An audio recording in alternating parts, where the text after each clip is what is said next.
the young guys, like, we went on one particular call, it was very bad. And we got back to the station and everybody went their own separate ways.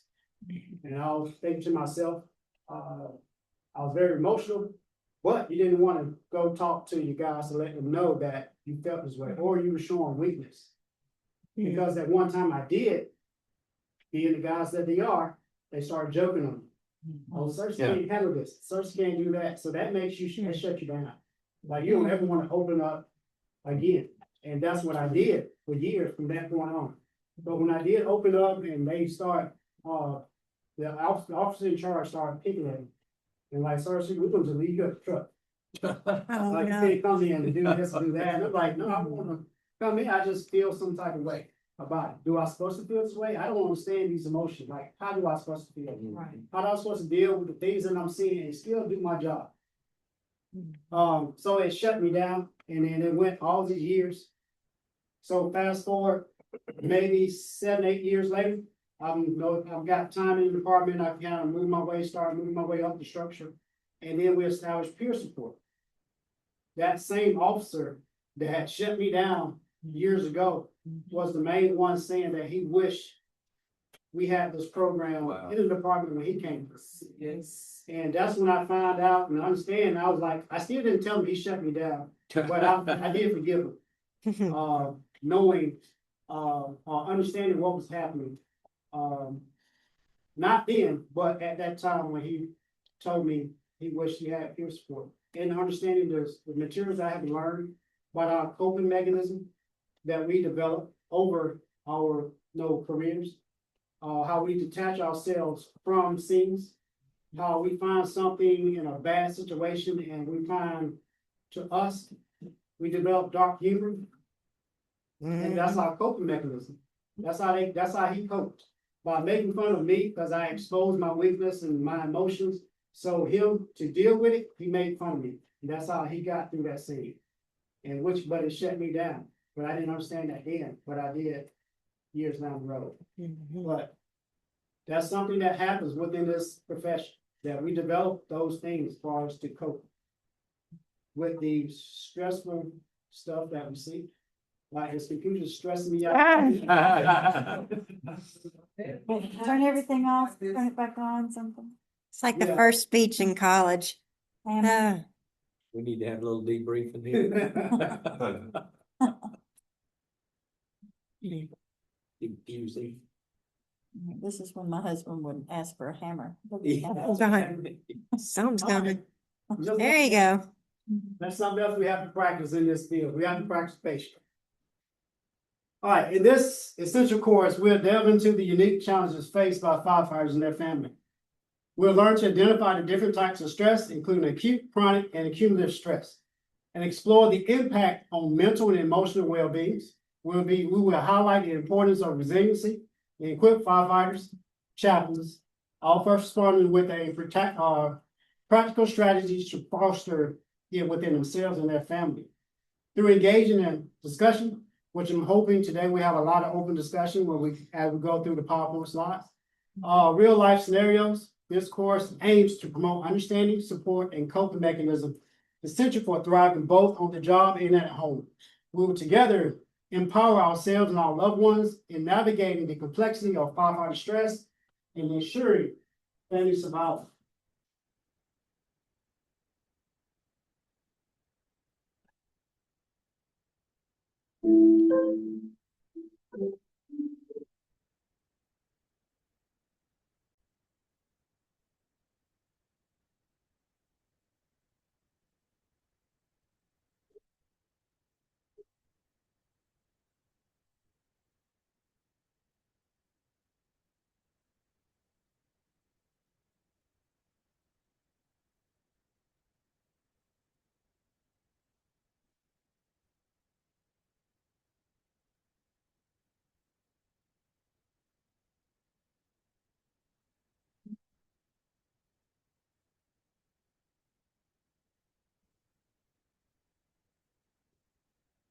I was proud of myself for making that insert. Like that.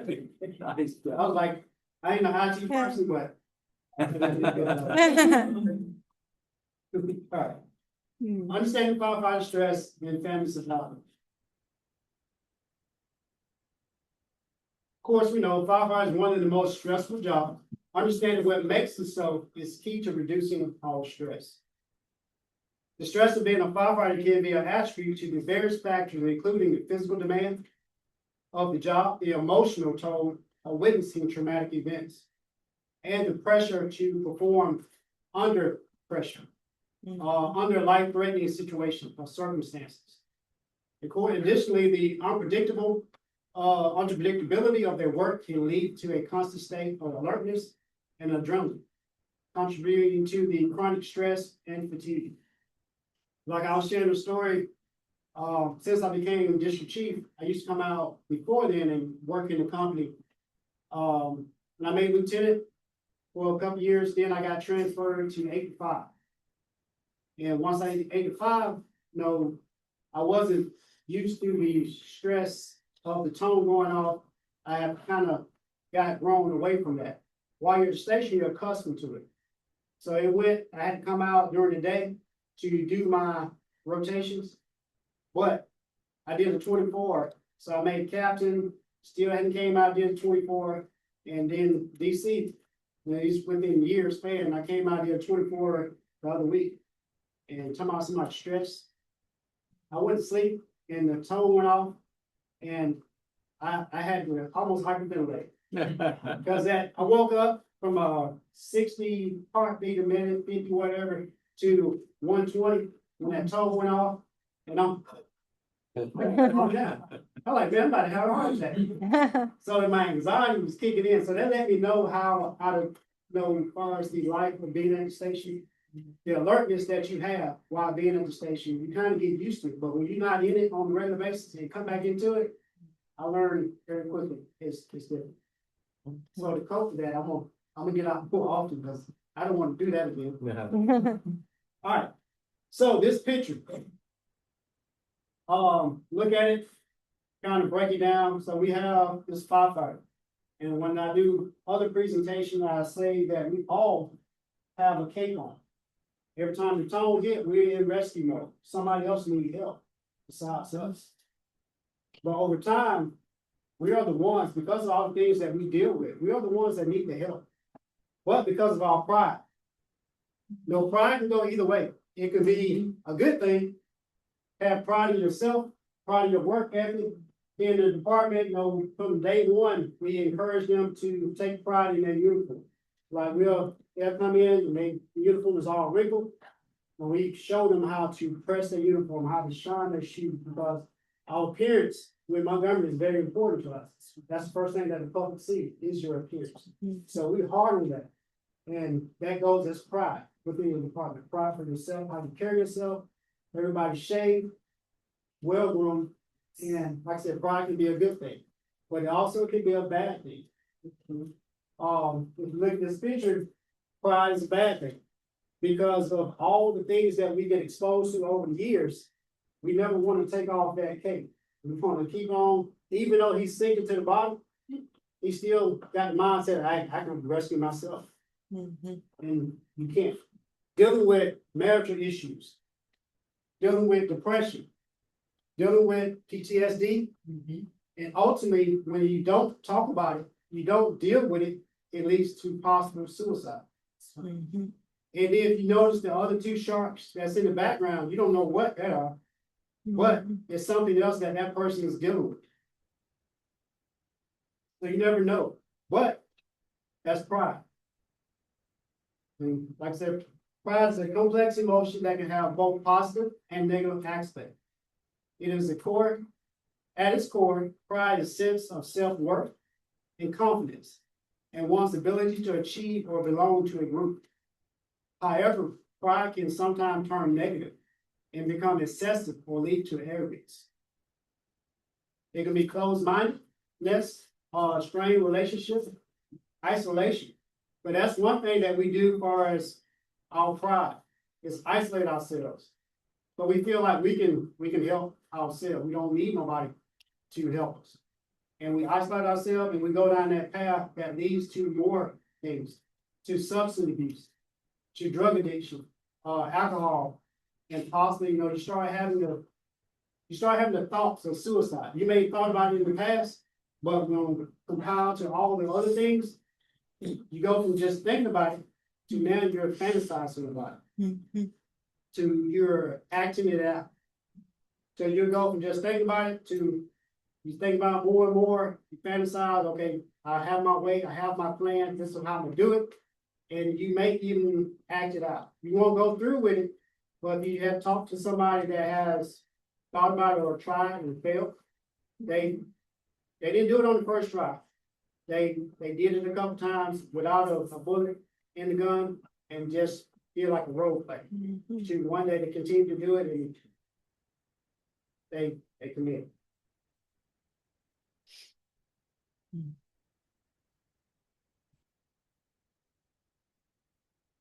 Stress is what you experience when you feel overwhelmed by things happening in your life. Prolonged stress can have a significant physical and mental health impact on firefighters. Some physical health impact of prolonged stress of firefighters may include cardiovascular disease, weakened immune system, and you have digestive problems. But the list goes on when you allow stress to consume you.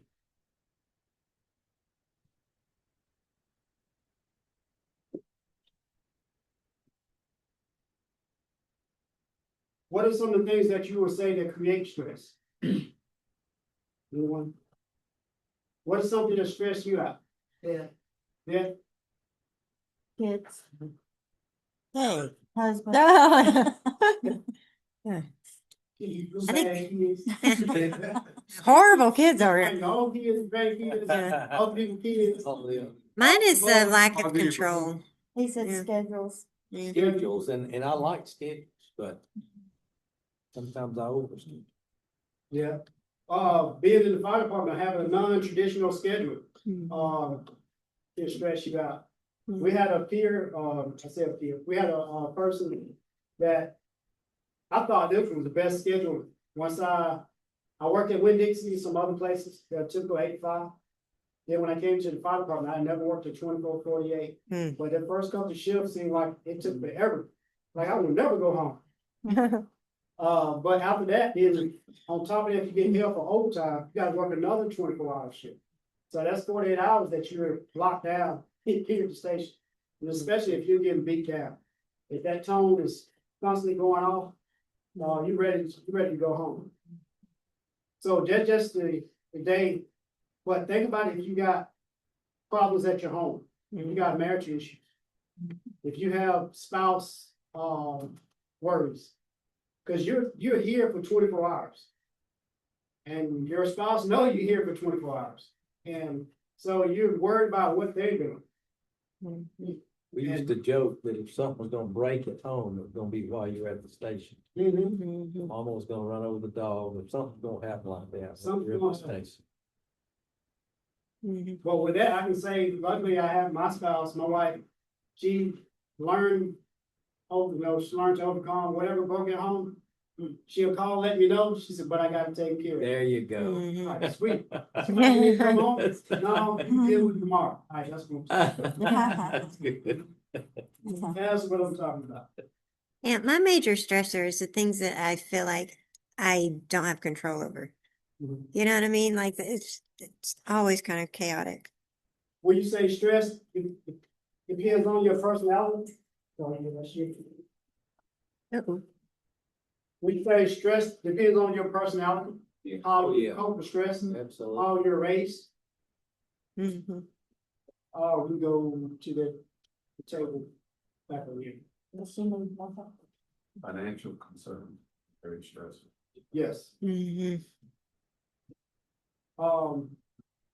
Yeah, our jobs, our financial issues, relationship, our kids, grandkids, whoever, neighbors' kids, being too busy and being forced to know just life altogether can be very stressful. And when I was touching on as far as your personality, whether you're an introvert or extrovert, that can make a difference how you deal with people. I know my personality have changed because being in the first responder And seeing the things that we see within the community, it makes you feel different about people.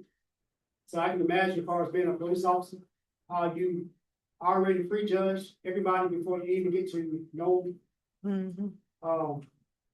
Because you're always alert, you're always on guard. So you kind of fall into that role that you treat everybody the same. And being seeing things I've seen over years, like once I go home, I want to stay home. I don't want to go out. I don't like large crowds. Because I know the potential of things to happen. And we have classes, we have training on the potential of bad things happening and occurring. You want to form this out?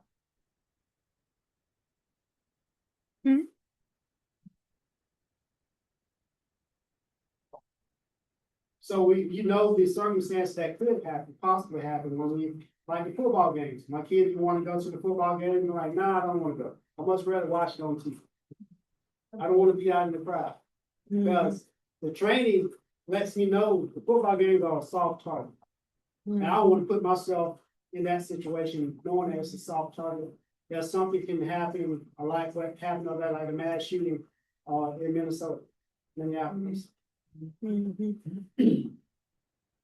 We also experienced, when I mentioned my personality, based on the personality trait and the resources that we have available. For example, extrovert tend to experience less stress in daily life because they're open, they like to talk, they can kind of get somebody else to take up what they're stressing over. Hey, can I get you to do this? Therefore, I don't have to worry about it.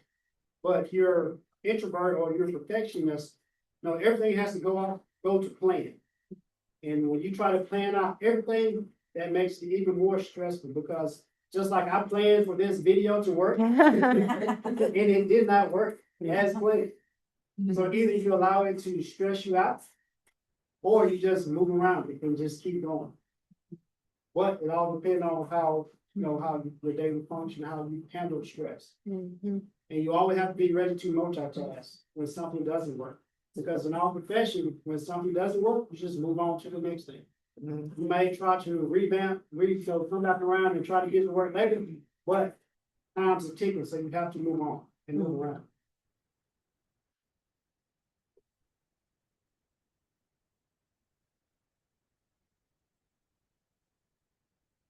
So one of the things that, have you ever heard of eustress?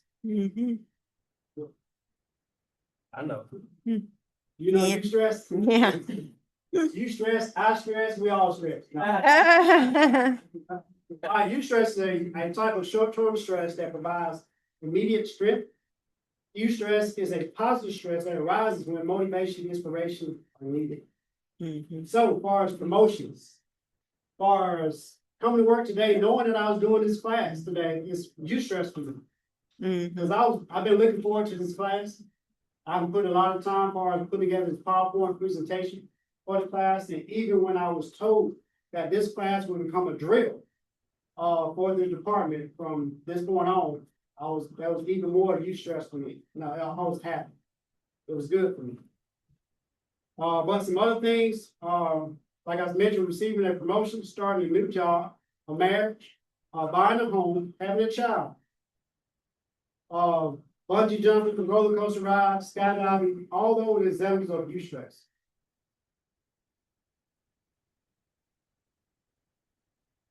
But you also have to remember, just because I gave those examples for eustress, like I was having an anxiety attack the other day because I haven't heard that tone in the middle of the night, that wasn't eustress for me. That was distress.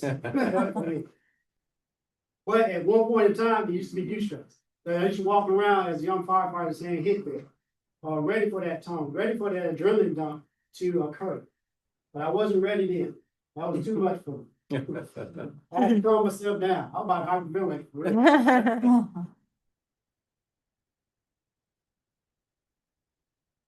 All right, other types of stress that I've just mentioned about is de-stress. De-stress creates a feeling of discomfort, unfamiliarity. There are two types of distress, as far as acute stress and intense stress that arise and disappear quickly. That's what happened to me. Chronic stress is a prolonged stress that exists for weeks, months, and even years. Both acute stress and chronic stress can result in negative effect on one's health, physical, mental, and emotional. What do you think about that? I think Auburn football used to be acute stress for me. Now it's become chronic. It was chronic stress for me the whole time. It wasn't like Alabama. Not current Alabama, past Alabama. Alabama was first quarter, they'll start playing, maybe first quarter, it's a game, but after the first quarter, it's no game. So they just cheering on Alabama for the rest of the team, but they've been creating such a spread. Yeah. But Auburn, we're going all the way down to the last 30 seconds of the game. Yeah, okay. I'm just telling you the truth. I'm Auburn fan. That's not acute, that's chronic stress. Amen. Right. We're gonna be good. So how many Auburn fans we have here? Everybody else in Alabama? We got other teams? Missouri. Missouri? But he's an Auburn grad. How about that? You're smart here. I generally cause people in the room stress because it's like whoever's the most avid fan, I always go for the opposite team just to stir them up. Yeah, Especially my brother-in-law. You're good at that. I did that. I'm from Georgia Mm. and I didn't watch college football until I came to Montgomery, California. Hmm. I was just Atlanta Falcons, Atlanta Braves. I didn't Hmm. watch University of Georgia, much. Mm. But now here's a whole nother thing with college football. And I got invited to an Iron Bowl. Oh, God. And just like you said, got there and I wanted to be that opposite. Everybody here is roll tide. You know what? I'm going for Auburn. So I went from Auburn and I stayed with Auburn from that point. Mm.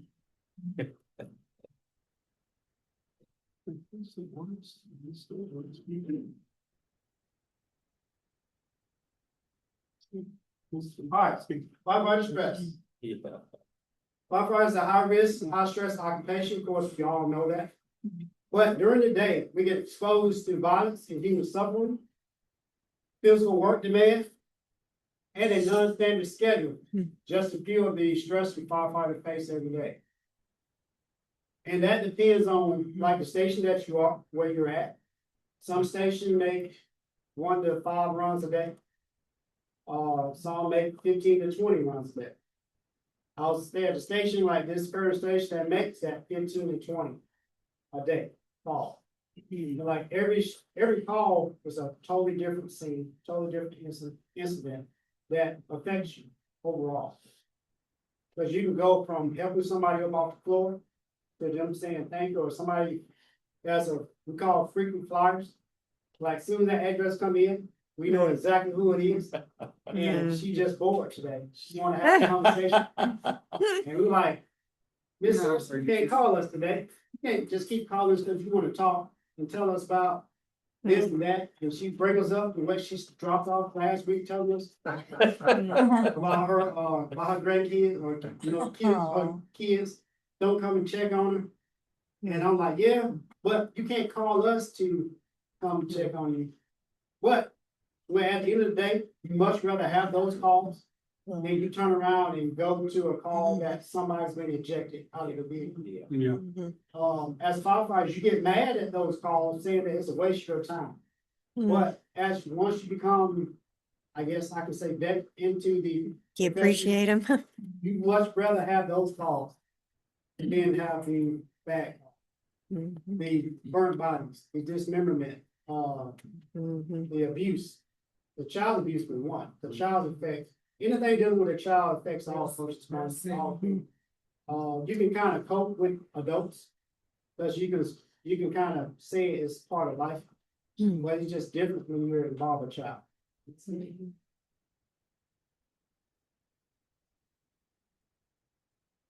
All right.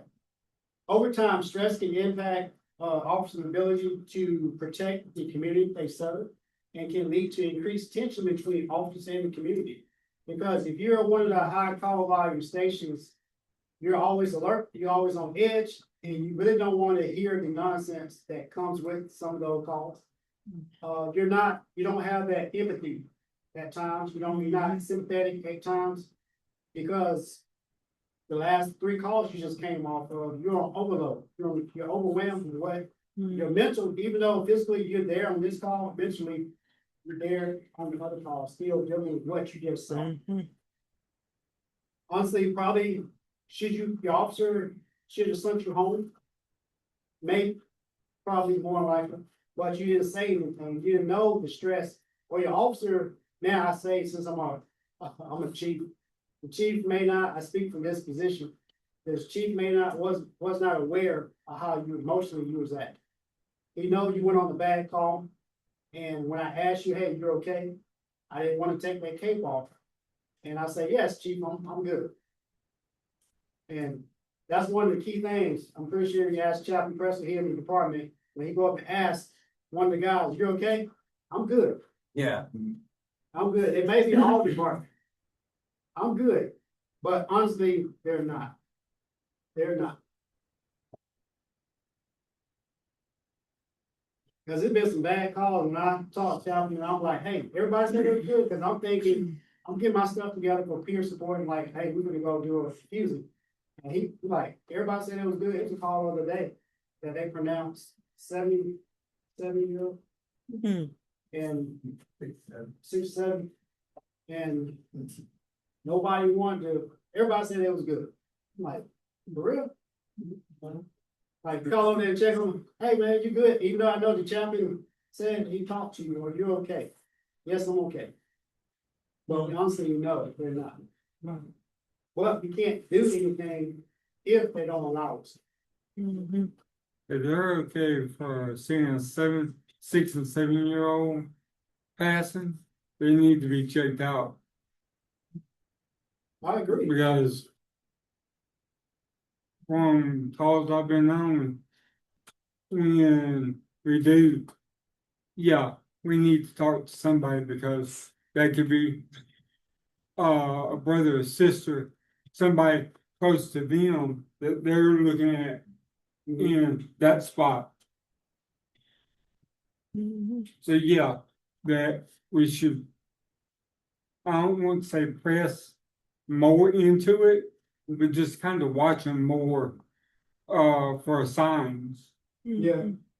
We do, or as peer, we push that out to the department that it's not just our responsibility as a peer member, it's everybody's responsibility that's on duty, whether it's the chief, whether it's the lieutenant, captain, it's even the other firefighters, your coworkers that work alongside you each and every day.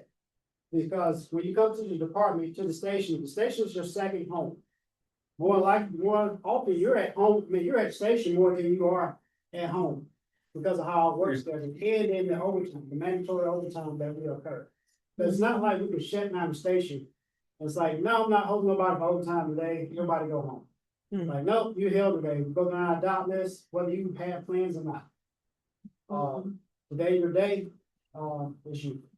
If you can find somebody to work for you, then give me a call back, but if not, you're on the truck. And that makes them not like me as an officer, as their supervisor, but I have to do my job, which everybody has to do their job too. But have you heard of the 1/3 rule? No, yes. So we use that in far as peer. And pretty much say as far as we break down into 1/3 of the room. And I mentioned earlier about how stress affects everybody differently. And your upbringing helps with that, how you were brought up, how you manage stress. So we use use like a tornado. If you think about how devastating a tornado can be, but at some point, if a tornado go down the street and how nothing on this house is disturbed. You go farther down the street, maybe they took off the shingles on this house, but the house is still standing. Right across the street, complete devastation occurs. And you're looking like, we all went to the same location. You're looking at your counterparts and saying that, hey, he looks fine, but I don't know what to do right now. I'm an emotional wreck because that call devastated me and I don't know how to process. Then you may have somebody else like, yeah, it bothers me, but I'm good. I can deal with it. And next day, that person calls out of work. And other people wondering why. So that's like the 1/3. We normalize that to let people know that you're okay how you feel. Everybody don't feel the same way. That's right. And the more you can talk to somebody and normalize their feeling, the more isolation or less isolation occurs. Because if I feel like I'm the only one feeling this way, I kind of continue to push myself away from my support system. And that's where we go wrong when you're pushing away that support system. When you don't want to talk to your spouse, when you don't want to talk to your pastor, chaplain, or peer members, you feel like you can deal with it on your own. And then you lead to other things as far as to cope with when you start drinking, when you start substance use, whatever you do to cope. And as you get longer in your career, think about if you do when I came in, it was 20 years. But now it's 25 years. So whatever profession that you get exposed to traumatic incident or event. And for your career, you have structure. Every third day, I know I have to come to work at a certain time. So if I drink alcohol, I know I gotta stop drinking by 9:30. 9:30, by 8 o'clock in the morning, I'm good. Because you come into a habit that you know what you can do. You know when to cut it off. And that's your entire career. That's your coping mechanism. Think about when you retire. You no longer have that structure. So you no longer have that time to cut off. Instead of cutting off at 9:30, 12 o'clock, 1 o'clock, 2 o'clock. You drink yourself into, you just pass out. And you do that, when you wake up that morning, and your daily objective is to go to that next street. You start doing it. That's how you cope. That's how you get yourself through the day. So that's some of the things that you have to, you face, is you have traumatic incident in your life, and you have structure at the time, but eventually you lose that structure.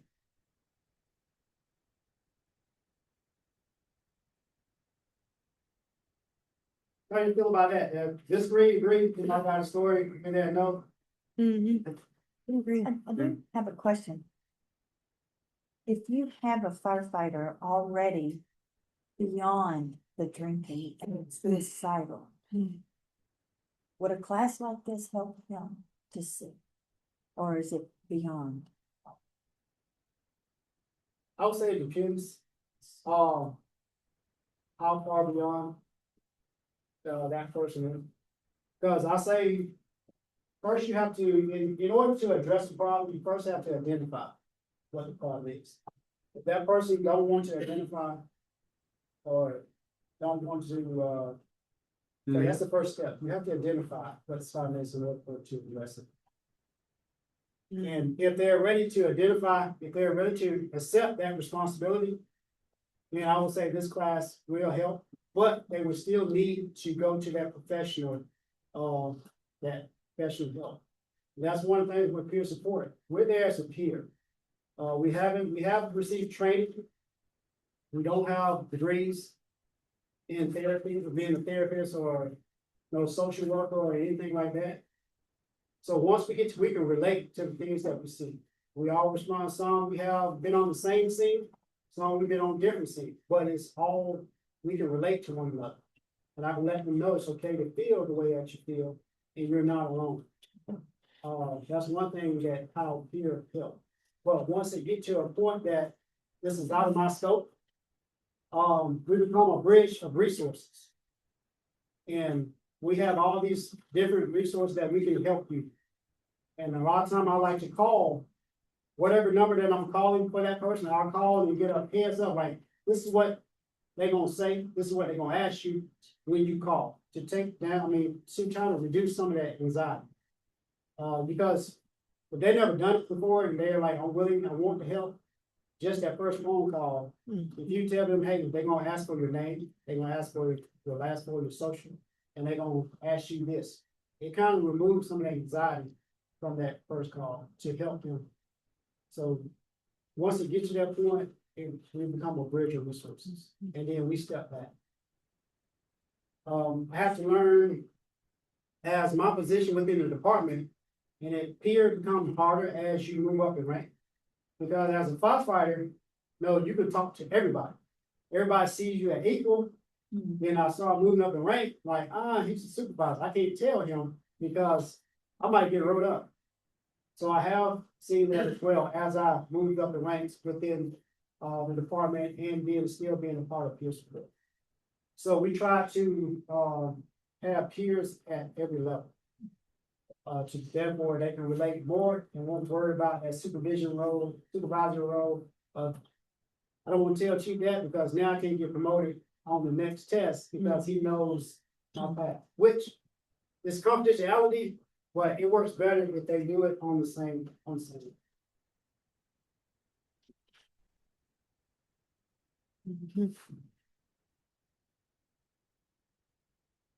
All right, this is a picture from 9/11, which I know we all remember. Stress is not the event, but our reaction to the event. How do you feel about that? Think that's a true statement? Because we all remember 9/11. I even remember where I was when it came in, when it came first broadcast. I wasn't in the department then. It was right before I came into the department. I remember sitting at the stoplight and the emergency broadcast, all radio communication, all radio stopped, and that broadcast came over. So once the light changed, I worked at Strawbridge Winn-Dixie, went on into Winn-Dixie, walked into the store. It was like, as far as everybody was working, nobody was on the floor. So I made my way onto the back, went to the time clock, punched in, like, where everybody at? Went back to the break room. Everybody was in the break room watching the news because I assumed once it happened, they was like, hey, you know about this? You heard this, and everybody went to the break. Even the store manager at the time was working. He was in the break room. And we all stood there and we was watching the news. And it's like, this is not happening. Like, this is for real. It can't be for real. Then we watched the second plane. And it was like, I don't recall how long we stood there and watched the news, but eventually the store man was like, all right, everybody gotta go back. Everybody go back to work. So at that point, it was like, all right, went back to my apartment, loaded up my car, and I went out to the floor and I started working. So I say that to say, when something of a traumatic incident, when it does not involve you, it is just an event to you. Even how big 9/11 happened, even though I wanted to become a firefighter, I wasn't a firefighter before at the time, it was just an event to me because it didn't physically involve me. I can think about it, I can talk about it, but it didn't, I can say it didn't change my life. When it involves you, it's different. It becomes part of your life. Like I can go down the stories of all the traumatic scenes that I've been part of. It's just you hear me telling you about it, and it's be bad. Like on the video that I want to show you, all the traumatic scenes that I was on. You watch it, you probably won't think anything else of it once you read it. But every time I go down a particular street, every time I see a cross on the side of the road, I know exactly what happened there. I know exactly how they died, what it smelled like, the sounds that were occurring. I remember all of that. And it'll be the same thing for you all on any critical scene or traumatic scene that you was on. You can tell me about it, it will just be an event to you. But now that scene is part of your life. Forever.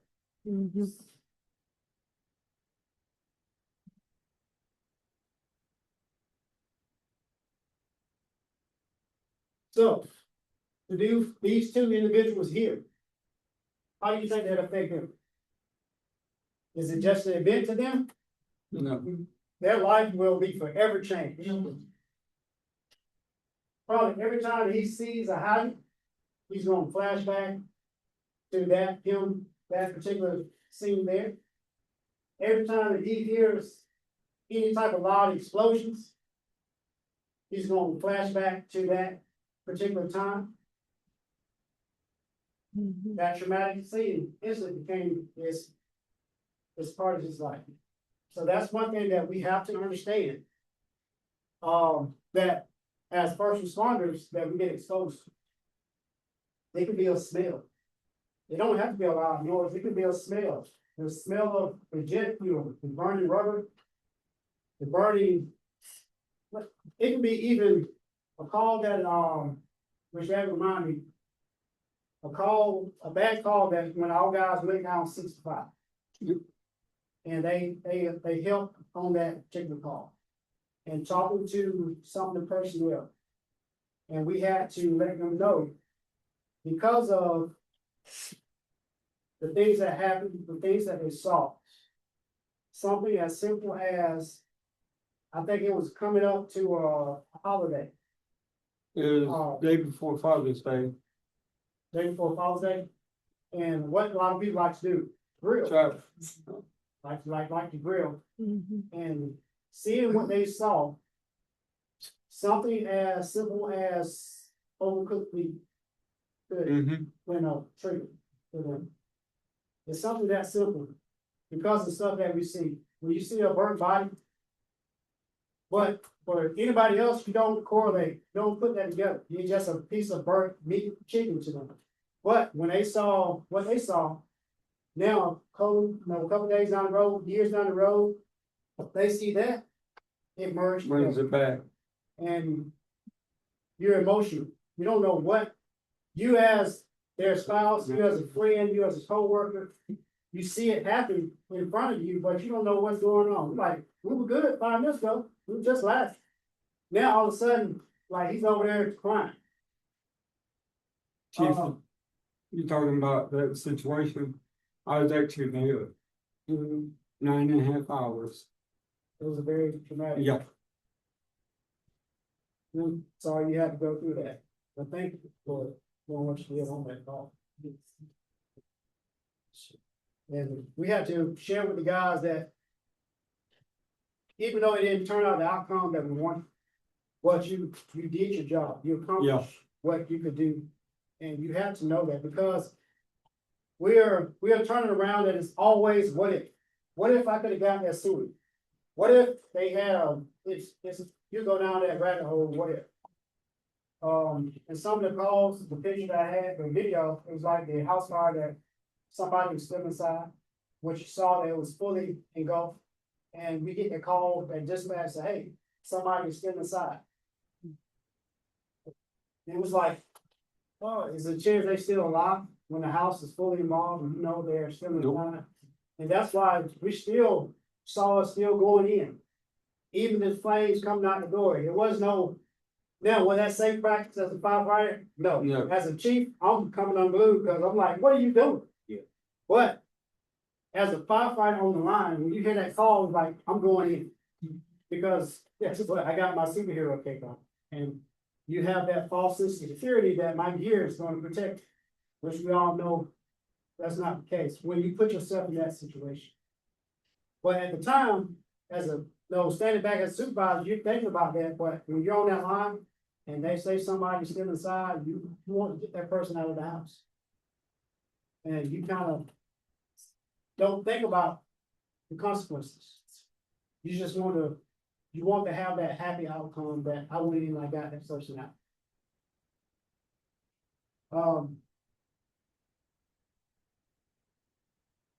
It was one of the calls that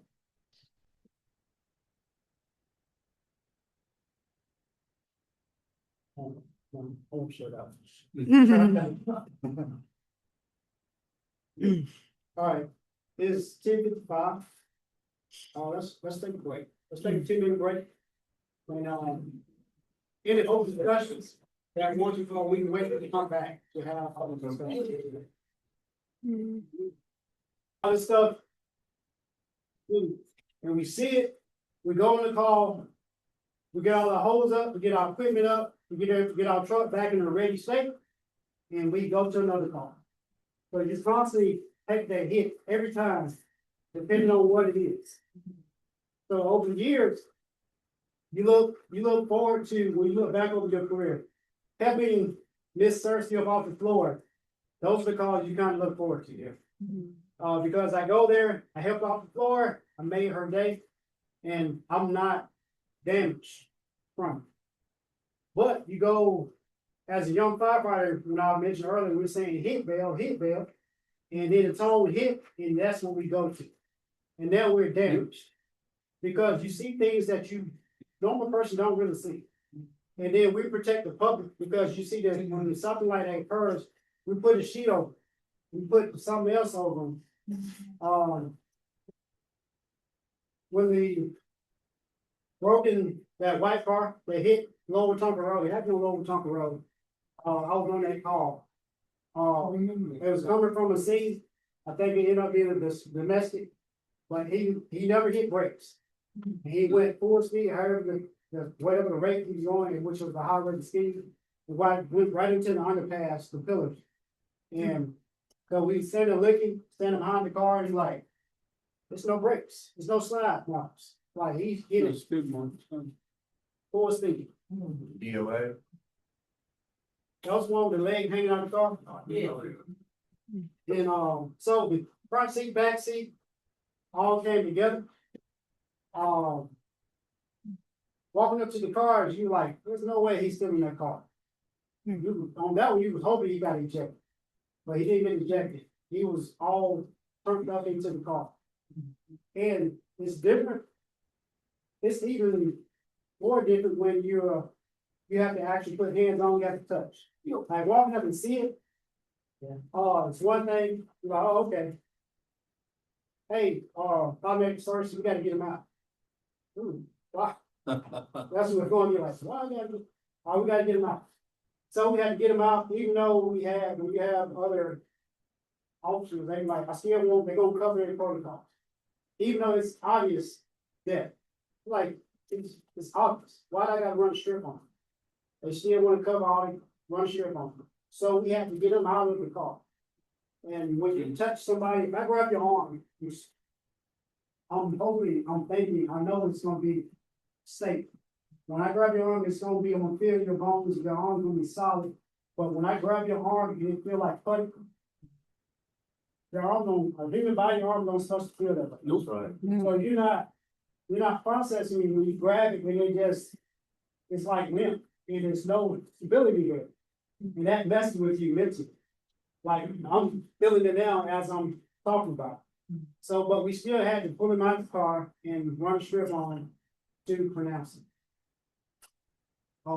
But things like that will follow me. That was early in my career. Now I'm 23, this is my 23rd year in the department. And I still can think on that day when I had less than maybe 5 years into the department, when I got exposed to that. And that's what you relive. You get exposed to something early in your career, and something down the road can trigger that. So keep that in mind when you're talking with a first responder, when you're there, when they call in for us to chaplaincy, and they want you, hey, can you go talk to us first? And they do start talking about it. And you may mention something because we all develop triggers, and which you don't know what the triggers are. Your family don't know what your triggers are. You even don't even know what your trigger may be. I was watching Chicago 5. And I know it's fake. And because I be picking it apart. I'm pretty sure all you that have in the service, you take it apart.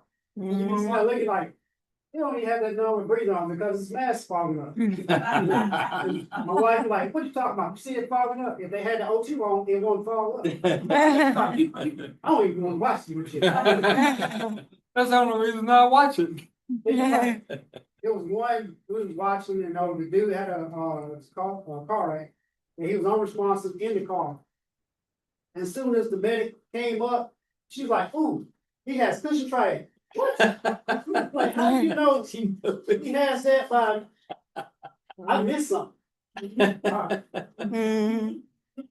And so it's stuff like that. But it was the one that I'll just say, for me, my wife was watching these little shows, police stuff, and she was watching, she watched that in Chicago, I think. But I can't watch that stuff. I don't know, I just don't have an interest in it. You do. When I was young, I used to watch all those type shows, Uh-huh. you know, when I was a paramedic, but. I just, Once you see it, though, you know, you see them do something like, can't do that. I mean, it's like I did it for so long, I'm just ready to put that behind. Put it behind. I'm just ready. Yeah. Yeah, it's not for me. My wife loves it. It just makes her day. She'll watch it all day long. I just have no interest in it. And Like, yeah. and I'll be picking it apart, like you said, I'll be picking it apart, and then she gets all upset. She's Yeah. like, James, you just ruined it for me, you know? Yeah. So, that's just the way it is. Chief, noticing the 3, 4 videos that we watched, and I'm just posing a question. The soundtrack is a dark, heavy metal grunge, and I just wonder, is that the nomenclature that you work with? Is that where these guys are? I mean, the song just said the wrong side of heaven, the righteous side of hell. Like, what the heck? There is no such thing as the righteous side. So I'm just wondering, is this where my officers are and your firemen are? Is this where they go to after events like this? They go to this dark hole of godless, even evil music? I'll say, because being at the Did you station, hear that in the fire station? My question. you won't hear it throughout, but once you go into the weight room, Yeah. there's a chance you can Yeah. hear that. Yeah. That's a mentality, Mhm. culture. Not everywhere, but. Yeah, it's not everywhere. It's not on every ship. Not saying, no, every ship, but yeah, you feel it with that. But when I had them make it, I'm like, when I heard that too, I'm like, well, all right. I went to a retreat years ago. And there was a Montgomery chaplain, I think with the police department. Mhm. And police officers had been shot in a residential area. His car was still there, the door was open, and his body was on the street, one of the officers found him. And, anyway, he had just come in, we were at a retreat with chaplains, and he had just come from the, debriefing, where they showed the video of the, police officer's car. And the camera just had the whole area, and they said, we want you to see something. And, he said the officer laid there, maybe 10-15 minutes where he could have been helped. They said, if you'll look in the very corner up on that front porch, there's 2 people that rocked in a rocking chair and never called 911. He said, that's what upset me. Everybody else was having a great old time meeting everybody, but he just didn't see himself. And then that's the story he told me. Even like today's, with everybody with phones, like you're going to call today, somebody can be more likely, it's gone. Everybody has a gun, everybody has short temper. So instead of talking it out, whatever issue they may have, they're gonna pull their guns and they're gonna fix whatever they feel like they're gonna fix the situation, whatever they got going on by gun violence. And then it happens, and then, of course, we have phones now, and sometimes those you try to use technology to your advantage. Like you go on City Watch and Cut on some of your calls, you can find out what's going on before you get on scene. Because everybody's like this. And then just like that person, you feel some type of way because as a medic, my job is to try to revive, try to do whatever I can to save that person's life. And you see somebody standing there with the phone while this person is laying there lifeless. It was like, instead of you recording, you could have been calling 911, or you could have done and trying to resuscitate this person. And, but that's what they do. The public do now. Can we talk about that for a minute? I think there's a lot of experience in the room, and I know the last few years I worked, especially as an officer in charge of that scene, responsible for what went on. I lost it. I lost it on some civilians that were recording. They were in our way, and they were recording some stuff that never should have been posted. And I didn't know right from wrong there. I didn't know if I knew I was right to secure the scene, but that's something I think is gonna have to be addressed in the very near future. Not just for safety, but for privacy. And, I don't know where it's going. I open it up. Maybe you guys can discuss it, share your feelings, and Dr. Jernigan may even know what the ruling is or what it's gonna be. But you've got some horrific scene going on, and people, instead of offering to help, are on the sideline videoing. They're gonna get in your way inevitably. So I just throw that out there. That really bothered me then. It bothers me even more now. Yep. Uh, Every time I see it, it's still I get angry. I get angry. try to help, be assistant, try to, he's down and dying. Like, Yeah. You can, every second counts, like you can make a difference by performing CPR on somebody until we get to it. Yeah. Mhm. Well, and the incident I'm thinking about was, we had a call to, a restaurant. The individual's down in a really tight space, small restaurant. And, the wife is there. He's had heart issues before. He's having a full code. So we're trying to get equipment in there and get in there and work on him. And the whole time I feel something right behind me, and this woman who was a friend of the family is leaning over me videoing. Video, And I said, ma'am, you've got to give us some space. I'm just making sure y'all do things right. That set me off. That set me off. And so I got the policeman, thank God he was close by. He escorted her out of the way, but she was still filming the whole time. yeah. You know, it's a liability thing, and God bless Alexander Shinara and all he's trying to do for the folks. But we have got to that point where the lawyers motivate us to want to find something wrong with public service. And I lost it there. I can address that, as from a chaplain standpoint. I'm also an EMT, so if there's a need for medical assistance, I can provide that. But if the patient's being taken care of as a chaplain, if anybody comes into that scene, I will step in front of them and say, how are you relating to all of this? Try to get some information, and then if they don't have any business there, help them to get out of the way. In a kind of way. My chief has another way of handling that kind of stuff. He was carrying a backboard, and when they were in the way, he just turned, and there's another end to that backboard. And he got their attention to get out of my way and let me do my job. But from a chaplain standpoint, I can be back there behind, and I can be pressing them out of the way and getting information as well. We started getting someone to hold up a sheet and just be rude and block their camera. But you can't block every angle. Right. It may get to a point to where you start to have, what are those little boxes that people can have where they turn it on and all of a sudden no electronics work? Like at all. You know what I mean? Just like kills all the electronics so no one can actually utilize those things. But I mean, what, like from like the standard, like I was born in the era, you know, like when internet and everything was in, it was kind of going in that craziness. And a lot of times with groups that are my age or younger, a lot of times it's about the idea of freedom of information and the idea of like, you know, being the first to see and this curiosity about it. And, you know, back in the day, it used to be like, you know, like curiosity killed the cat.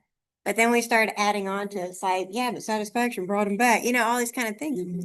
But you get what I'm saying? But there's a lot of time. I mean, there's been instances where like a woman was being gang raped or gang raped on a beach, you know, passed out cold, and you know, all these people just recording it and laughing and no one stepping in to stop anything, women and men all there. And a year later, still couldn't get the videos off of YouTube.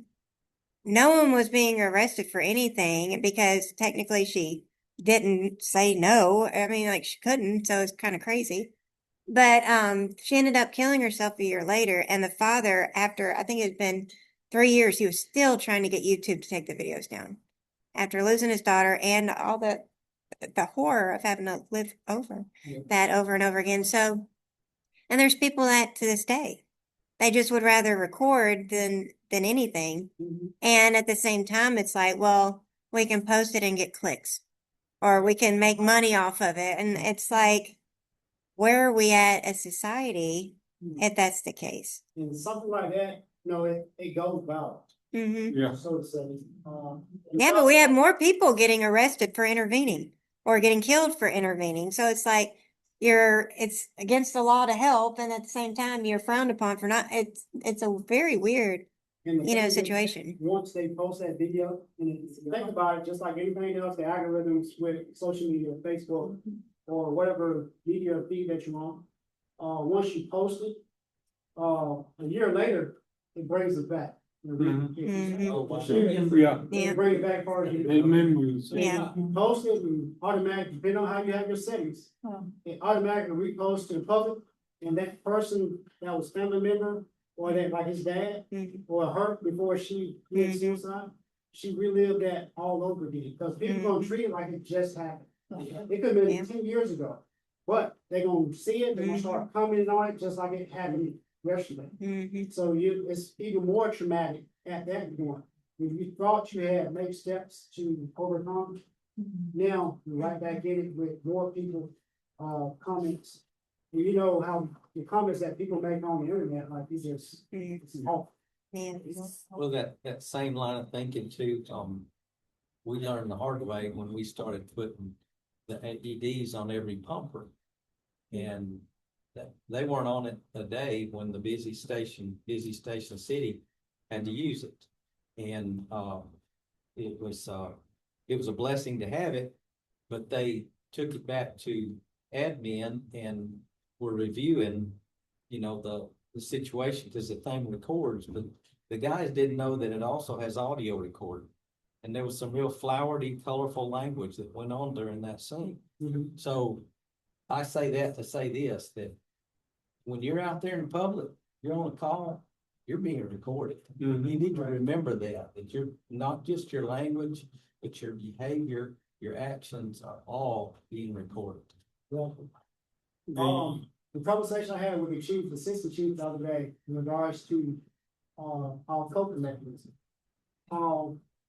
Even in one of the pictures, when you saw the car, made up car, that's that, 6585 interchange. When you come off 65, you go around a sharp curve. Yeah. They was going at a high rate of speed, lost it, and it twisted the car up into that little turn right there. Mm. And you saw the group of cops, and you saw a couple of them smiling. Now, thank you for family member. No, they're not having a conversation about the person in the car. Right, it's They something. can have some conversation about what happened on the call before they came, what they morning was going like, or what they did. They don't have anything to do, but. But all they see is that smile. Only thing they see is the smile. That's a good. And, so within that conversation we had, talking about, we went back into this connection. How your coping mechanism, how you detach yourself from that scene.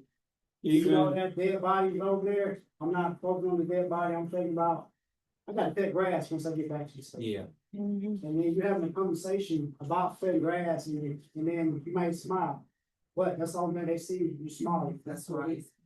And what is your coping mechanism? Because you don't want to focus on what's actually the scene that you're on. And then a lot of guys are getting rolled up because of that, because once they see it, and then the public call down to headquarters, they gonna pay for it. Get in trouble. Yeah. Because it's all about how you conduct yourself while on scene, because you've been trained, you've been told, but still, it happens. When you kind of lose thought of where you're at, the situation that you're in, and you're trying to cope with what you process and all that, you might crack a smile. And I'm looking down the whole time, you're having a conversation, and you crack that smile for that 3 seconds, but within that 3 seconds, I looked at you. And then I saw you smile. You may not smile no more after that, but I saw you smiling while I'm over here grieving my loved one lost. Now I'm mad. I want something to happen. So I know when the tragedy on 65 happened, they was having to get people to stop flying drones. Yeah, the Alabama state troopers had 3 of them out there, but you see a 4th and 5th one up in the air trying to get pictures of what was going on when we was doing our jobs. Back to the crowd thing, I know recently I find myself playing, doing crowd control. We had a second on fire here on Park Highway. And people are literally standing behind the big tree as he's trying to do a 360 or try to see what's going on. They're literally over his head trying to video. And I'm having to tell them to get back. I'm trying to see, they call and, I mean, I don't know if they trying to, be a director or something, but they, I mean, then they wanted to fight some of the firemen that they trying to rehab. So I've been, trying to play a little crowd control to get people to calm down, get back. That's good. I mean, sometimes they try to walk right into the scene and end up getting hurt. And I try to address that to But that's an issue all around, like lawsuit. Yeah. You don't supposed to be upset anyway. them. Or they don't understand what's going on. Why they not moving fast enough? Why they not doing this? Like, they gotta get the equipment. And you can't exert yourself before you even get into the fight. So, try to explain to them, what's going on. Yeah, which they, of course, they want you, as soon as you get off the truck, they want you wide open.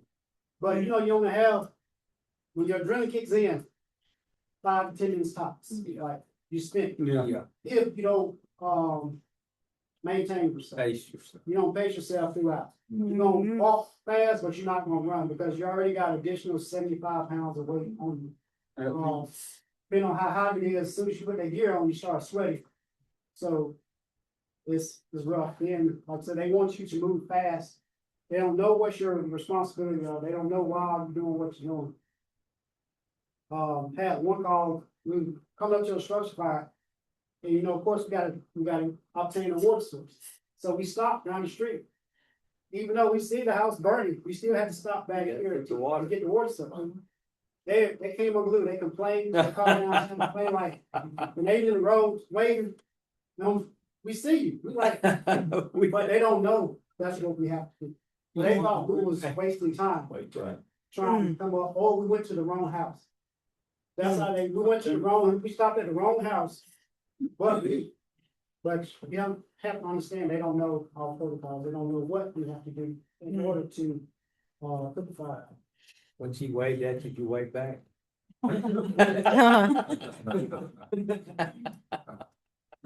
So, but it's things like that you have to deal with, when you develop over all the things that I've seen, when you go back to Chicago Fire, and I know these things are fake.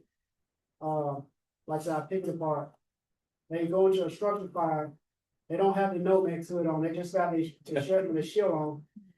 Ears exposed, They come out with no. everything in the room is burning, but you can see everything in the room.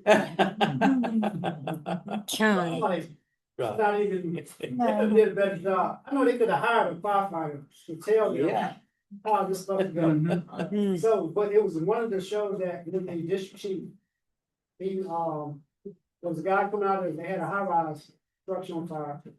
The guy was coming out of the door. The front soffit of the building, all that started to collapse, fall off the building. And he ran up there to try to remove him. And him and the pedestrian got that fell on him. And they killed the DC, the district chief, or the battalion chief, how they have. They killed him. And I had to get up and walk out the room. My wife was like, "What's wrong with you?" I'm all emotional. I'm like, "Oh, what's going on?" Well, me thinking about the things that I know, it's because of the things that I've been exposed to. Even though I know that was fake, but seeing that made me think about other things. And I had to walk down the hallway to compose myself. Please come back. And I'm like, man, I got problems. I had to diagnose myself like, I got problems. And I know I got a problem because of the things that I've seen. And but you learn to, and I doing peer and doing the class today, all of that stuff is helping me empty my trauma trash can that I have accumulated over the years. Every time I do, and I tell people, the more you talk about things, the less stressful it is to you. Like, being that I haven't rolled, I did a 24-hour shift in a while, and I did one the other night, and when that tone woke me about my sleep, at 2 o'clock in the morning, I went from 0 to 60, within 2.3 seconds. And I'm good. Like, I'm not used to this adrenaline anymore, but I know the more I do it, the less stressful that will become. So same thing with dealing with our stressors. The more you talk about it, the less sting it has. Sting won't ever go away, but it won't be as great if you don't talk to them. Mhm. So, Do you think that, profanity is, caricature of dealing with stress in public safety? Or is it just police officers? no, it's on both sides. Oh, that fire. It's, Fire to a vote. it's on both sides, because you can have some people, every other word is Yeah. like, man, you do a sentence without cussing. Oh. Can't get me, like, Man, I know some nurses that make a fireman blush. It's like, yeah. like some of the chiefs, like, Mhm. they know how to conduct themselves when they're in the public. When you get back to the station, like, shouldn't you know it's against our policy? Vanity. But at the same time, if I'm cussing up a storm, and then you have a bad day, you come in, and you cuss, I can't say anything about it. Because I've been cussing myself. So it's all about how you hold yourself accountable. And you may say something to offend me, but I can't do anything about it because I've been cussing every day. So, My both of you, so, yeah, so you know it ain't gonna happen. So at that time you let it slide. So it's all about how you carry yourself, as far as your professionalism as an officer that you should. But it is, cussing is a lot. And that I is- think it's cultural. I don't think it's fire, police. You go to a high school, oh my goodness, and just listen, just sit in the corner and listen. It's My son terrible. is a teacher, Mhm. but they no longer attempt to manage the language. Yeah, it's terrible. I would do it here. Cause it goes both men and women. Cause I happened to walk into there was, you know, everything goes down at the kitchen table. Like every conversation that happens in the department happens at the kitchen table. Mhm. yes, And I'm covering, actually, I was on detail during the day over here. And came out the back office and I came up the front. And they was at the table. And it was one of the females and I heard like, yeah, at least she works than the guy. Like, whatever they talk about, I'm going back. So, They few know months how later, I to- went back, I came back again, and I was like, no, I gotta address it this time. So I came out like, hey, I gotta let that go, don't have this conversation. Not while I'm here. Good for you. So I like, cause I'm gonna. The way it was going, I'm like, yeah, paperwork gonna have to come behind this or something like that, so I went ahead and addressed it. That's good. Therefore, they would stop. And if they did it after that, then of course the paperwork come, but they didn't do it anymore because I addressed it. Yeah, Mhm. good. So, And I will say this, that, I mean, like I said, I deal with traumas, and a lot of times when they are dog cussing you out the most, that's when they're letting their guard down and they're getting prepared to actually be honest. And then the cursing will stop when they're finally ready to be really honest. So to me, I'm like, when I hear the cursing, I'm like, okay, it's slowly I mean, I'll get chewed out for like 3 hours before they're really ready. But a lot of times it's not so much, you don't really want to stop the cursing, in that regard, especially if they're in the middle of like a high stress situation, or that's their way of like getting to a point to being ready to be open and honest. But the thing is, the moment you start saying, I think you need to control your language, they're never going to talk to you. The moment you sit, yeah, it's like you don't. Yeah, well, in general, like, I mean, even with firefighters, with anything, there's a lot of times where they're kind of testing you to see if you'll actually let them talk. Like, if you'll let this go, maybe they'll trust you with their honesty, is what I'm saying. So a lot of times it's not so much, try not to slam it closed completely. If they're being humorous and just joking around, then that's kind of like when it's like, this isn't a stressful situation. You're just joking to be you know, kind of crazy and kind of situation, but it's kind of like being able to understand where they're coming at with it versus like, are they trying to get somebody to get a rise out of someone? Or are they actually trying to work themselves up to see if you're ready for them to actually be honest? Yeah, That makes I was sense. hoping that, not to take all the wind out of the room, but I was hoping that you were gonna say, yes, that is the nomenclature of public safety is the language helps them, as you say, to empty their trauma trash bin. Mhm. But then I hear the doctor say that now, even our public schools, of course, God bless help our president. His language is, not always, sterile. But what I hear the doctor say is that is becoming our culture, our American culture, when our American schools permit students to use profanity because they just hear it on their trashy music. And, so that's kind of a sad one. But I was really hoping that you were gonna say, yeah, police officers and fire, they let them go, but it just makes them feel better. And as a chaplain, I've learned to just, yeah, roll with that and from day one, they tested me from day one.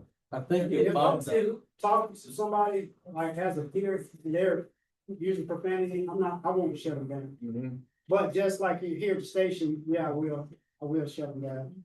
I think you'll find it, if I can go to a station with a certain shift with a certain officer, and you won't hear the first curse word. Yeah. You'll see a different attitude, personality on each station. It's probably that way with police too. Certain guys, certain places, they're gonna speak the language to fit in. But you got the right leader, like he shut it down at the dinner table. God bless him for that. He won't have to deal with it again. He walks in the room, and I hope it's that way when you as a chaplain walk in to the jailhouse or wherever, that conversation doesn't happen. I think sometimes that is true on the chaplain. The chaplains are gonna be clean up their language. They know it's a chaplain, move down. If you're operating as a chaplain, I know when I'm around, they'll be talking, I'll walk up, hey chaplain, how you doing? You know, all of a sudden, Yeah, things up real quick. They've just announced it to the whole room. Yeah, exactly, Chaplain's here, y'all want it. yeah. Or you look at it, if you have that relationship with that individual. And that's not that characteristic of that person to use profanity.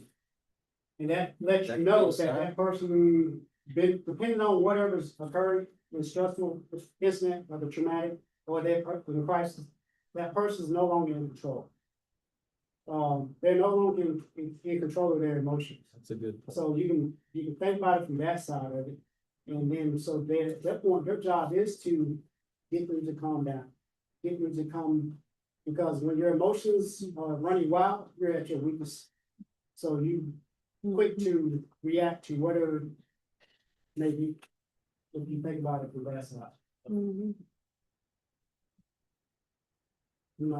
Anything else? Well, I don't cuss, but I think it a lot more than I did. I ask more, forgive me for thinking that. You're on. Yeah. Yep. you think- Yeah. We had a program with schools. And I know when I came to school, everything that you addressed the teacher, which I know a lot of us stuff, as far as now, pronouns and all that stuff. But yes, ma'am, no, ma'am, what's happening? And we went to this in school last year, so we were part of the Ali program. And therefore, we introduced the students, the middle school students, into the legal system. Like, if you get in trouble, this is what's gonna happen. Like, they go through all the procedure from the time they get arrested to they go through the court systems. So they play each of those roles. Like, they play the prosecutor, they play the lawyer, they play the judge, they play the defendant, they play the whole role of the court system. Once they get in trouble and become part of the court, as they get processed through. So, the overall ideal is to let them know, they think about their decisions, what the consequences may be if they decide to go down this road as far as, getting in trouble. Other than your group of friends finna go do this, and well, if we get caught, we finna go through, we're gonna get taken to juvenile. We gotta stay in juvenile for this amount of time, then we get released. But now we gotta go to a court date, we gotta go stand before, it runs through that whole process. So that's overall to kind of get them to not go that path. Yeah. Which I think is a pretty good thing. But one thing I was noticing, they don't say yes, ma'am, no, sir, in schools now. Every time they address the teacher, they're like, no, yes. They don't. So another class came in and they did the exact same thing. And I'm like, when the teacher came, I'm like, they don't have to say yes, ma'am, no, ma'am. I'm like, okay, that's different. So that stood out to me, because nobody, and the teacher rocked on with it, like, they didn't address anything like, what you say? It just, okay, next question. Hopefully that's not a yes, that's about that.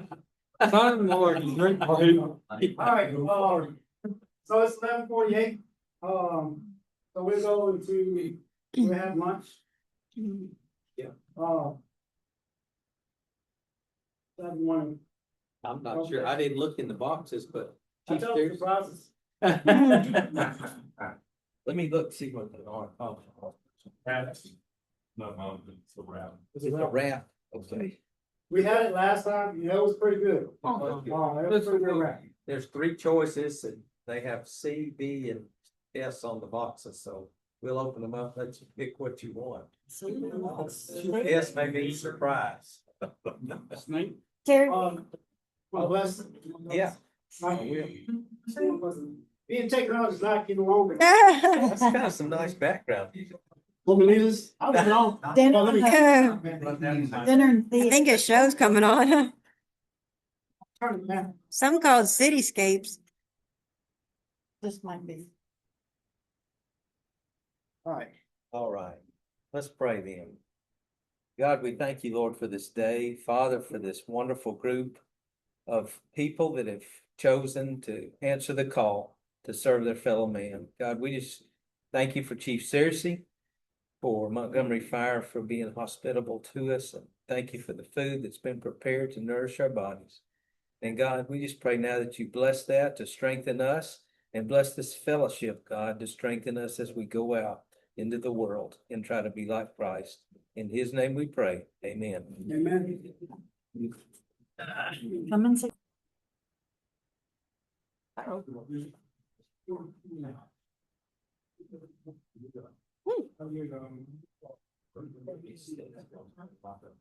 All right, everybody ready to start back? What's that? You gotta let everybody burp first.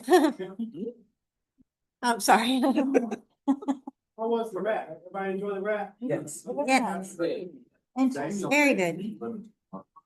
And then the cupcake things. I finished it off. It's a couple more, That's very good. but, been trying to watch what I eat. It was delicious. Okay. Temptation. It's on mine.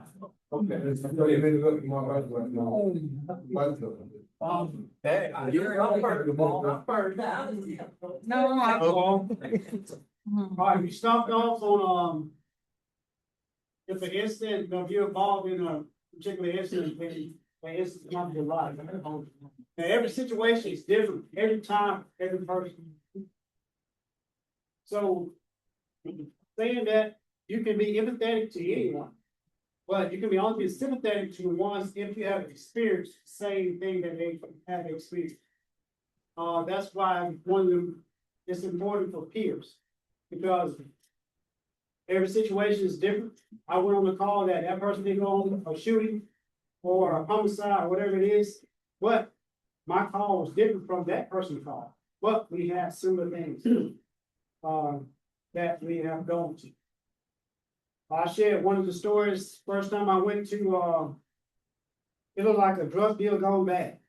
It was like something you see on TV. Like, I didn't understand the mindset of the person that, one of the ones that survived the scene. Like, even as we treating them, who shot you? I don't know. What happened? I don't know.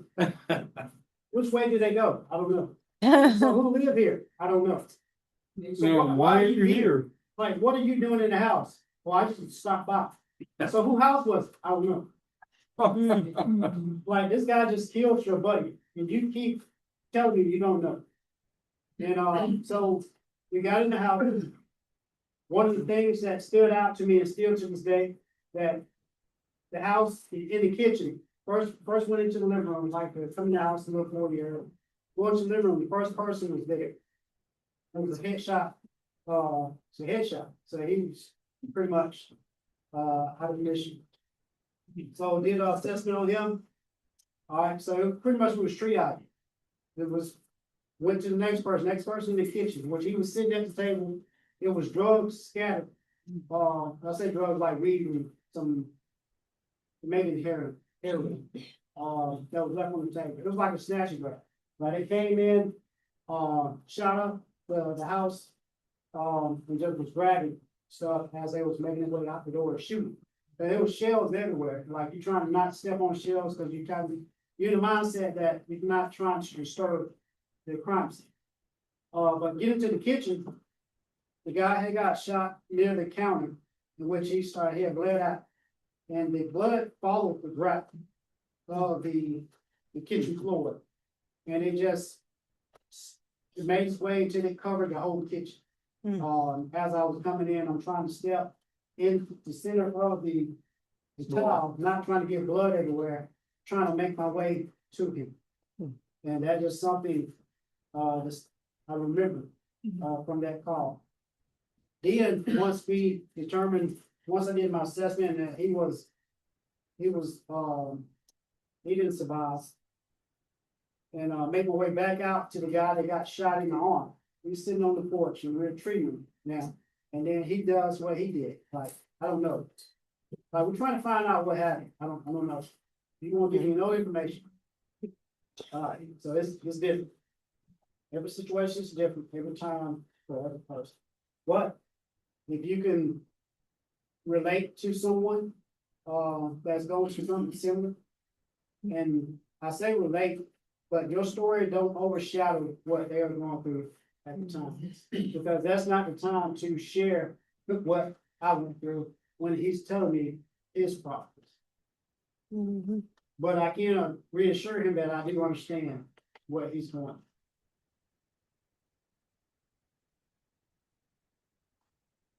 The stress over time. Stress that continues to build up over time, is not managed effectively, can have serious consequences on your health, overall quality of life.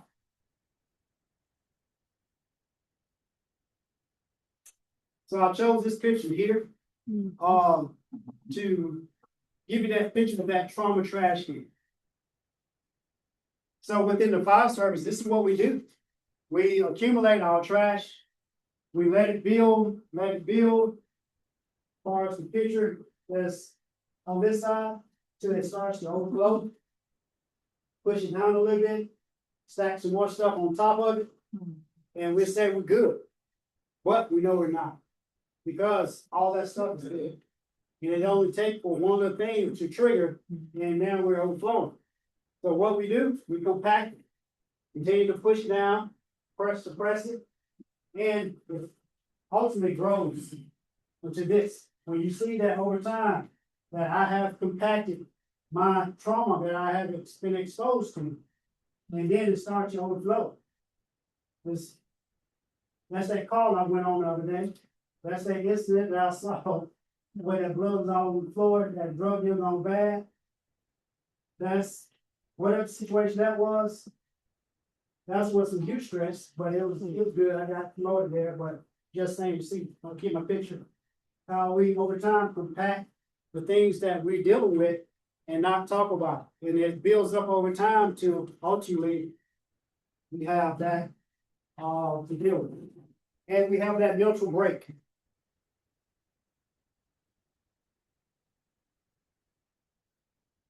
So as I call myself older now, as an older firefighter, I take it upon myself to make it my job to share with the younger firefighters in the department.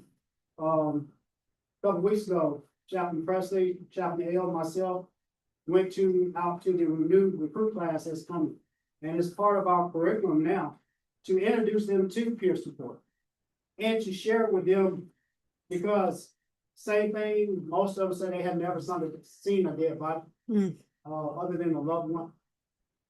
And I kind of talked to them about that, about the honor of the uniform, the pride of having that uniform, being a firefighter, all the good things. Because you asked me what their thought process of becoming a firefighter. Oh, it's never but good things.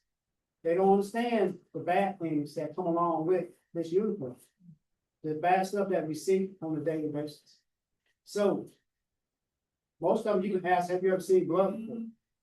Some of them say, my blood. Outside of that, I haven't seen anybody else's blood. Or, you ask them, have you ever smelled a burnt body? Of course, most of them say no. but it's a chance that can happen on your first call. Or you may go your whole entire career and not ever see or smell that. But once you do smell it, it's a smell that you'll never get out of your senses. And as soon as you, just like a decomposing body. First time you see it, first time you smell it, like it's dead. You're going to call later, soon as you get off the truck, you're going to Goodwill call. Soon as you get off the truck, you know exactly what it is.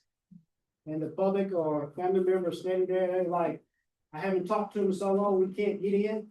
And you already know what's the case.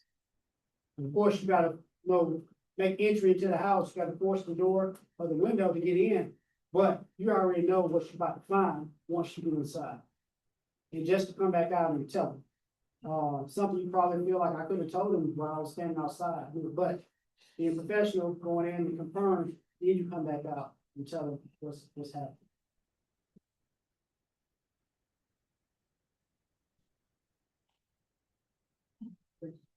Yes. Yes. How do you effectively manage stress? How do you prevent it from getting compacted? The way that picture shows. What tools or what methods do you use after you've been on the scene, a really traumatic scene, to not let that stress carry over, continue to carry over? That's one thing, we encourage through peer support, through our chaplains program, through, just being there for one another to talk about it, to not feel like if you feel the way that you feel, that you're the only one that feel that way, because we all have felt that way at some point in our time, or at some situation or others. So we encourage them to talk. Like, tell me how you feel. We have a diffusing, if not a mass, when I say a mass diffusing, when I'm talking about all of the units that responded to a scene. But it's that it's the officer obligation, his duty to, once he gets back to the station, to make sure his guys are ready to go, or they're good for us mental. Ask them how they're feeling, because you can, if I work with you each and every day, and I learn your personality, learn your things, your tics, your movement. I mean, when you come in the morning, you're, good morning, how you doing today? All this, and one morning you come in and you're not as talkative. Hey, what's wrong? So we go off onto a call and you come back and you're kind of away from everybody. Hey, you okay? So you learn, you improve, you pay attention to one another. And once you see it as an officer, that's when you need to act to deal with it. One thing that may help you is critical incident stress and management. Write that down. International Critical Incident Stress Foundation has an umbrella of about 24 different resources and courses. So the diffusing he's talking about is one of those 24 under the ICISF umbrella. Also debriefings. If the agency determines it appropriate, then a debriefing somewhere 2 to 3 days after the event, and then the agency can determine how they know if they need that, and if so, to make that. So when we conduct the debriefing or the meeting, the handout that I'm giving you, those are the things that we discuss. And they have things on it to try to help you cope or manage your stress.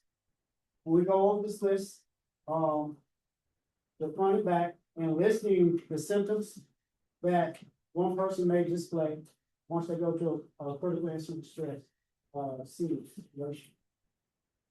When we go through all the things that you see on the second page, it has the things to try.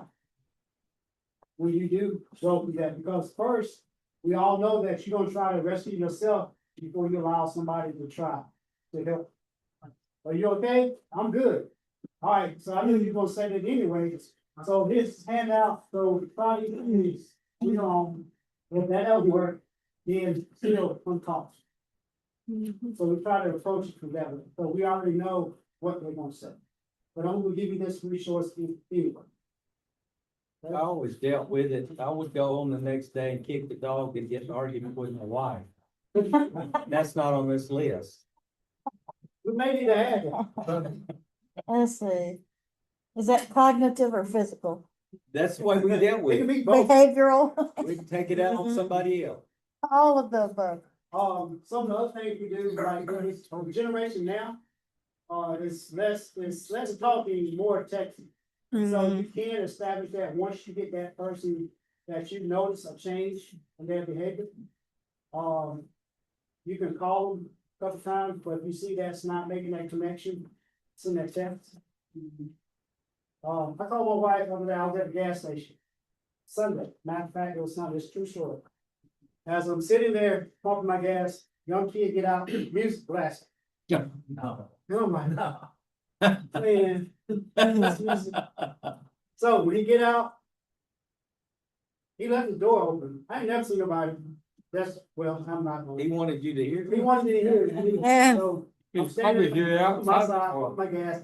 He got in the truck and just get out the car with his music blasting, he had the door open. And he get a phone call. And me as a firefighter, I'm like, pump gas. You don't supposed to answer the phone. That's just one of my things. And well, he get on whoever called him, he's like, why are you calling me? You know I don't talk on the phone, text me. I'm like, that's the first. Yeah. That was new to me. I'm like, I ain't never heard anybody say, don't call me, text me. You're like, I don't talk on the phone. They don't wanna talk. So, with another generation, that's what we can do. We can utilize our technology and text. Cause some of them don't wanna talk on the phone. They much rather you text them. So we'll go from the first week. If they respond back, go another week or so, send a text, hey, good morning, good afternoon, I'll just checking on, see how, that's it, something that simple. Then you'll go a couple weeks, and they don't ever respond, then eventually you stop. But you did check on them from that time, but they see it, and they appreciate it. There has been times they never responded, but when I did see them, they were like, hey, chief, I did get your text. Appreciate it. So it helps, even if they don't respond. Sometimes you may get a respond back and then you'll go a little bit farther with what they do. But if not, do it for a couple weeks, then just.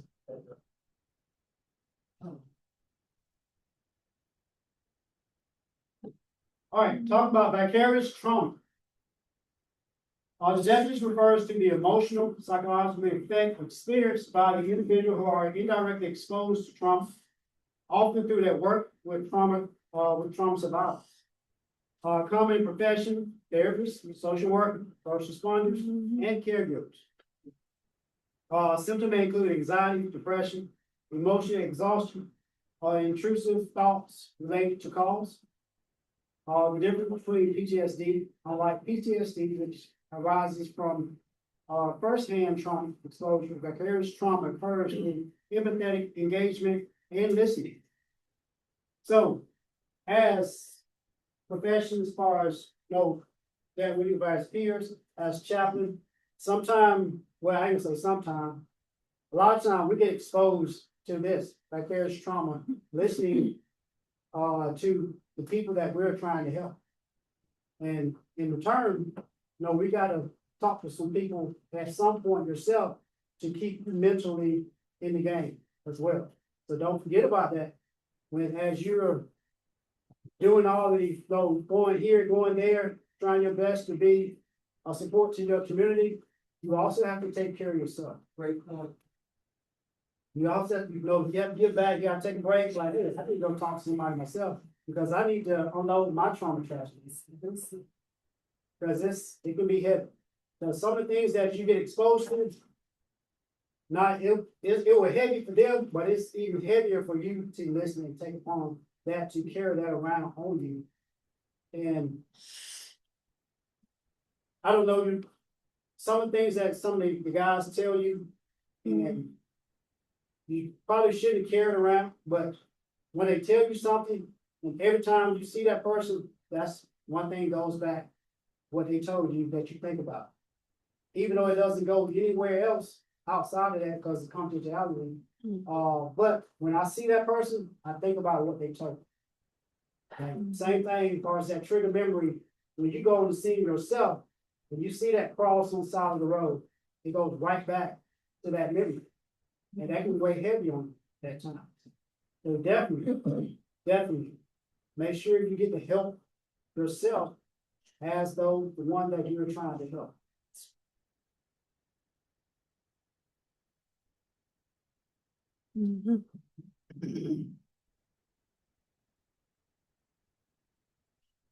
By recognizing the signs and symptoms, emotional indicators.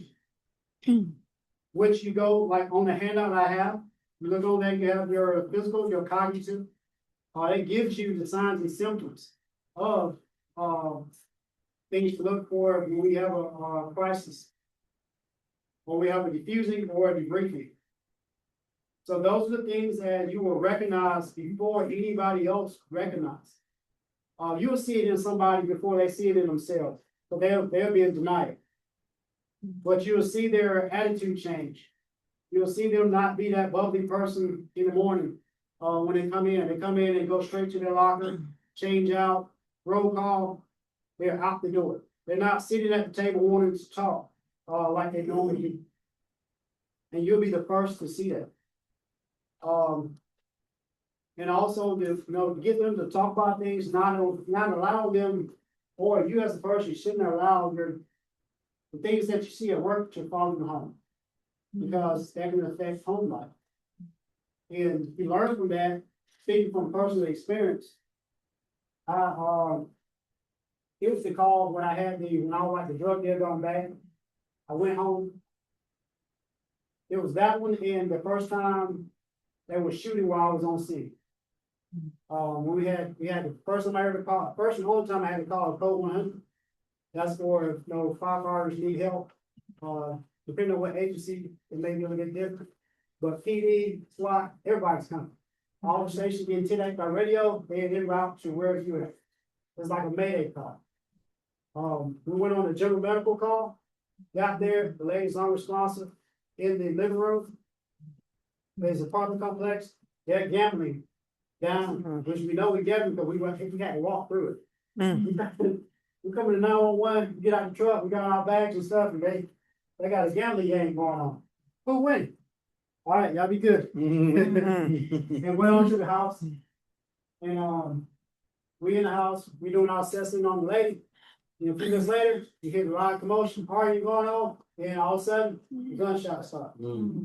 So everybody's running into the apartment, and that apartment back then, it was still over here. It was over behind, it was off of Delano Avenue. Well, none of you probably know about Delano. It was over by where WSFA used to be. And it was only one way in, one way out of the apartments, how they designed them back then. And so we stuck. They out there, we in here, other than jumping out the window, there's no other way to go out.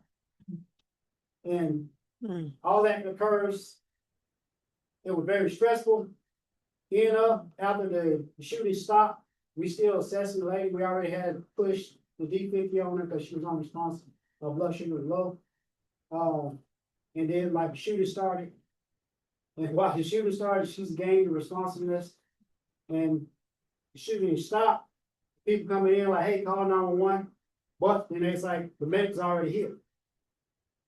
We have obligation on this patient. We can't abandon her until she says she's no longer she was the hospital.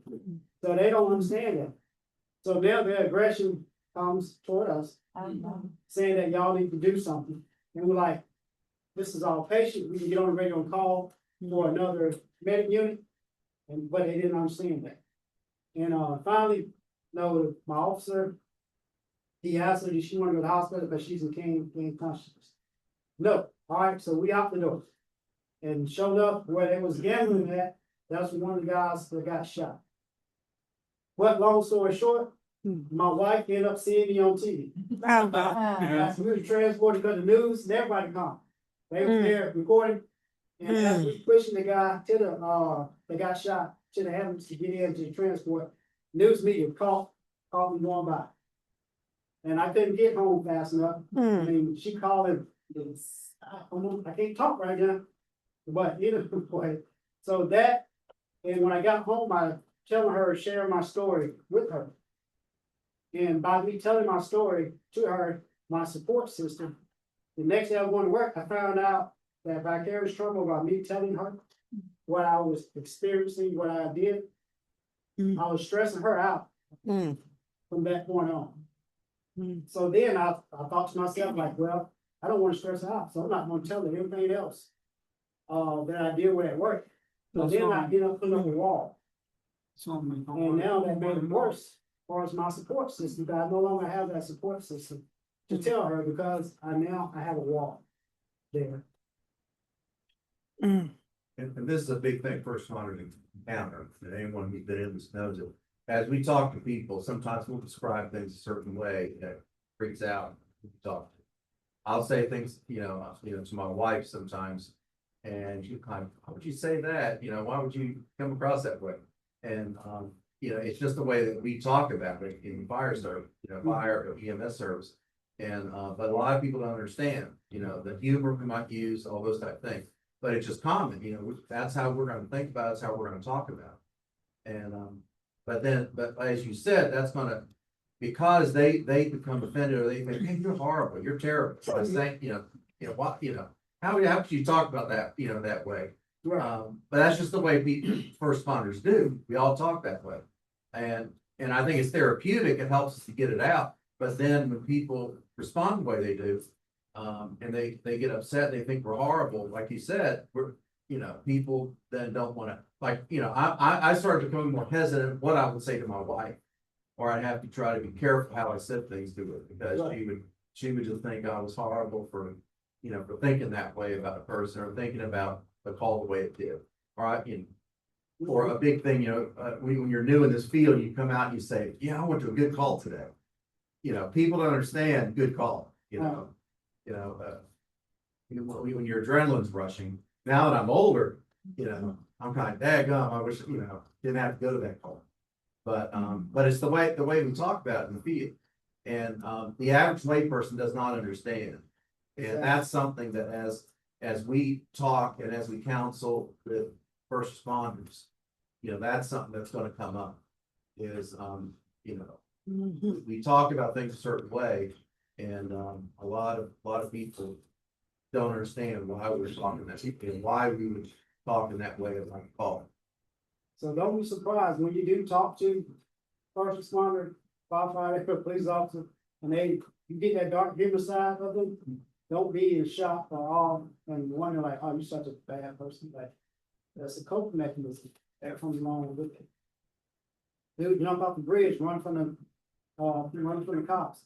And he survived. We answered it. I was like, that'll teach you that you won't do it again. But that's like my wife used to say, oh, like what? He shouldn't have jumped. I've been running. Jump off the bridge. Just that coping mechanism. With your wife, she heard it on the news, right? She saw you on the news, and so she was already building herself up. So, it might have been multiple things that caused her to, I was listening to you. Have you ever went back and let her be your sounding board? No, I still have. I tell her certain things. I don't show her. If we had a real bad shift, see some awful things, I'll tell her the easier one. I still won't expose. Have you talked to her about it? Like, I probably need to talk to her, but that's what my therapeutic release. right, you feel like you're protecting her because you're the man of the house and you gotta protect your wife, but sometimes women are stronger than that. And you don't get credit for it. Yes, and so maybe go back and say, I kind of quit talking to you about the hard stuff because I thought it was affecting you, but what have you done? See how tough she is. I will see that. A lot of lay people that can't, a lot of lay people just can't handle this. I just don't know that most people can. That's like, talking around, a table. We'll talk about, we saw some vomit or something, blood, spewing out. We'll talk about that around a lunch or dinner table. Always. I can't say anything like that around my wife. I was a paramedic for 25 years. I still can't talk that way. I mean, it grosses her out, and she's kind of, James, you just ruined my lunch. I can't eat anymore. And then she gets mad at me for talking about it. But I mean, I think a lot, unless you've been in the field, you can't you have become accustomed to it, you haven't become acclimated to it, I really think so. I could be wrong, but I just don't think most people can handle certain things, like you said, there's certain things you just can't say around, because, you know, I don't know, it's just. Cause I was jump right in on that, oh, you do some porn, other than, huh? Yeah. But see, I hear two different sides. He knows his wife can't handle it. You don't know that, you just assume, so you post, that's what I'm hearing. So, I think the harsh part is that, or the hard part is that understanding exactly what your spouse, like wife or husband, you know, not everybody in here is a lesbian, obviously. So it's like what you're actually conversing with them. You know, what I mean, it's not so much that your wife wants gory details, you know, or your husband would want gory details. The thing is that they want to, and as a spouse, like as what I've heard her talking about, and as even the child, there's been several. Like I tell people this all the time. I even finally told my dad this like a couple of years ago. I'm like, I thought you hated me. You know, every one of my sisters thought that my dad hated us because he was always quiet. If there was noise in the house, it's like everybody had to be, you know, no noise could be in the house when he was in the house. You know, he wasn't at, you know, sporting events. He wasn't at like recitals. He wasn't at all, has multiple jobs, high stress, all this kind of stuff. So it's like it got to the point to where we believed he just didn't want to be around us. However, as we grew up and became to understand what his job was like, then we were able to work it out. No, he didn't hate us. He just was under high stress and all these kind of things. But we had to work that out. You know, that's what I was trying to tell my dad a couple of years ago. I'm like, if you would have just told us that you went on a really bad call and you just like, I mean, it was just like if you just wanted to hug us. It's like sometimes it's like if he came up to hug us, we're like, "What's wrong with you?" You know, it's like you should have told us, "Hey, I just need to hug you." Instead of just, you know what I'm saying? It was kind of like the loss of communication Yeah. caused a conversation in our own heads that you weren't even having. That's what I mean. It's like at some point, it's like, you know, maybe it's like asking your wife or kid or husband or whatever, you know, what do you want to know about, you know, or is it just that she wants to be your sounding board so she feels like she's helping you? Not necessarily wanting details of anything, but like at least be able to, you know, what's bothering you right now, not exactly what you saw, but what you're feeling, I guess you'd say, if that makes sense, you and a know? lot of times it's just you gotta get it out. So you can say, here, I want you to read this book while I'm talking to you. You know? I've And been married everybody's to the happy. same woman for 43 years, been 10 of the best years of my life. Okay. I say that in front of her, but we came to a point where you really couldn't handle the details. And so Mhm. years ago, I quit giving the details, but she would know, as soon as I walked in the door, I needed a little quiet time. And we would talk. I'd say, you know, had a bad call, say child involved, they didn't make it. That was enough. And then she gave me my space, said a prayer with me or whatever. And we were good with that. We found a happy medium, but she needed to hear me say that instead of me kicking the dog and getting in a fight with her. So she understood me. But that's what I'm saying, not the Yeah. detail, just like knowing that she Yeah, could just, be that's there. where we found we could get along with that relationship. Mhm. That's good, having that support system from, moms and that I mentioned to the young guys coming into the department. Have that support system. But no. Even when no. It's a lot of. Your mind connected to the monitor.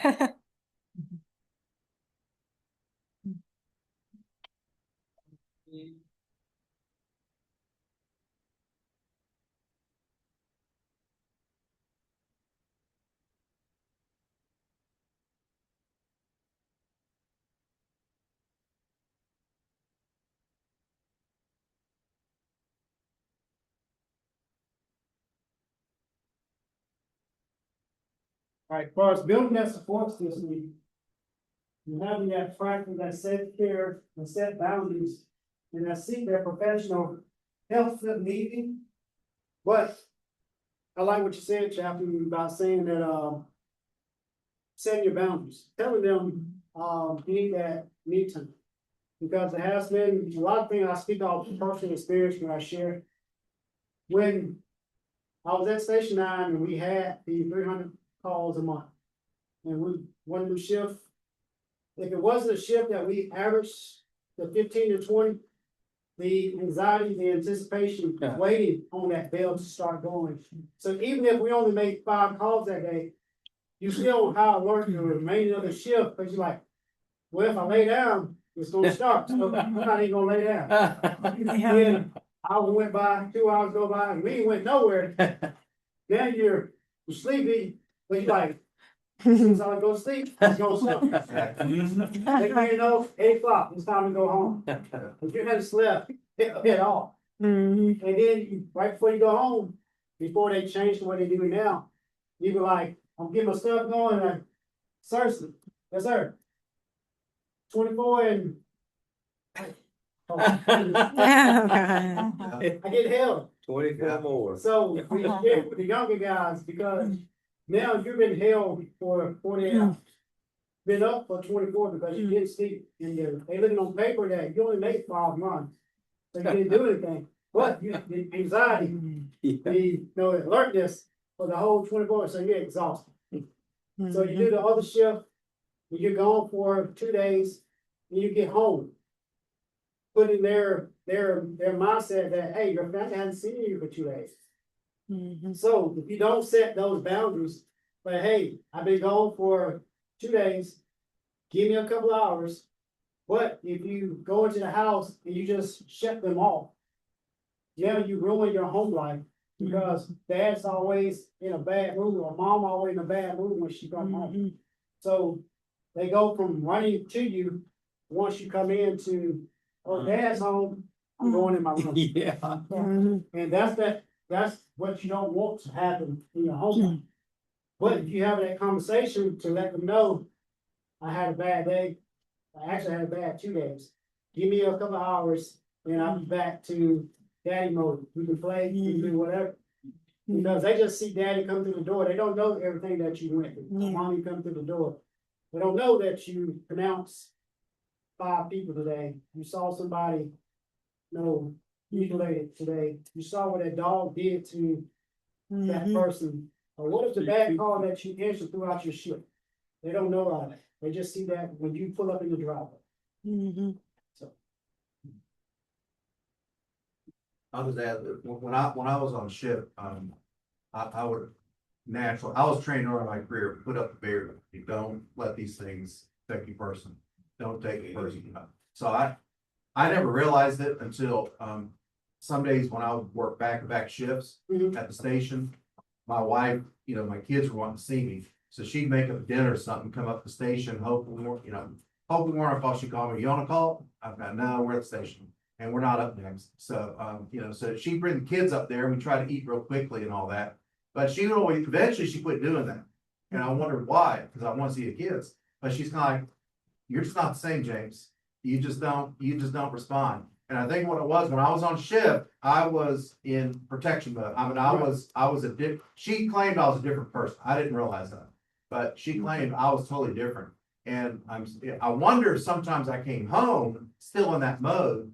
I hadn't adjusted yet. And that's why maybe we need some downtime or something if we come home. But if you come home and your kids are jumping on you, let's say it's Saturday, they're home and they come jumping on you, you may still not have, I don't know how quickly I was about shifting in and out of that mode or something, but I think it protected me, because I could shut it off, I think, when I don't think it affected me, some of this stuff. I just was in a different frame of mind. I think that's why my wife said I was different. She just said, you're just not the same. So I don't want to come up there and see you like that. Yeah, others see the difference in you before you notice it in yourself. Yeah. So you think they are normal, but somebody else or that sees you on a regular basis, they And knows you're different. Yeah, and I was that way. So talking to someone, these are some of the things to help them, encourage them to build that support network. Practice self-care, set those boundaries, which is something I didn't do. set their boundaries, I've been to that. And if need be, seek professional help before it, you know, it gets to that point, before it gets real bad. Because going to talk to someone don't hurt anything. Probably a lot of us should do it more often. We all should. I know PD, all over MPD, they have it in their policy. If, officer involved shooting or anything dealing with crisis, they automatically have to go talk, but we don't have it in the fire service. You're like, hey man, you okay? I'm good. You wanna talk to chaplain? Nah. About fear? Nah, I'm good. It's not automatically that they need to talk to somebody, whether they sit there and just listen or don't say anything. Yeah, we don't have that. We have our Blue Cross Blue Shield offers that.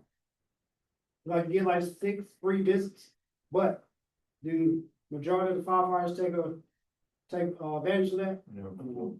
We never want to take off that cake. Like we always do it.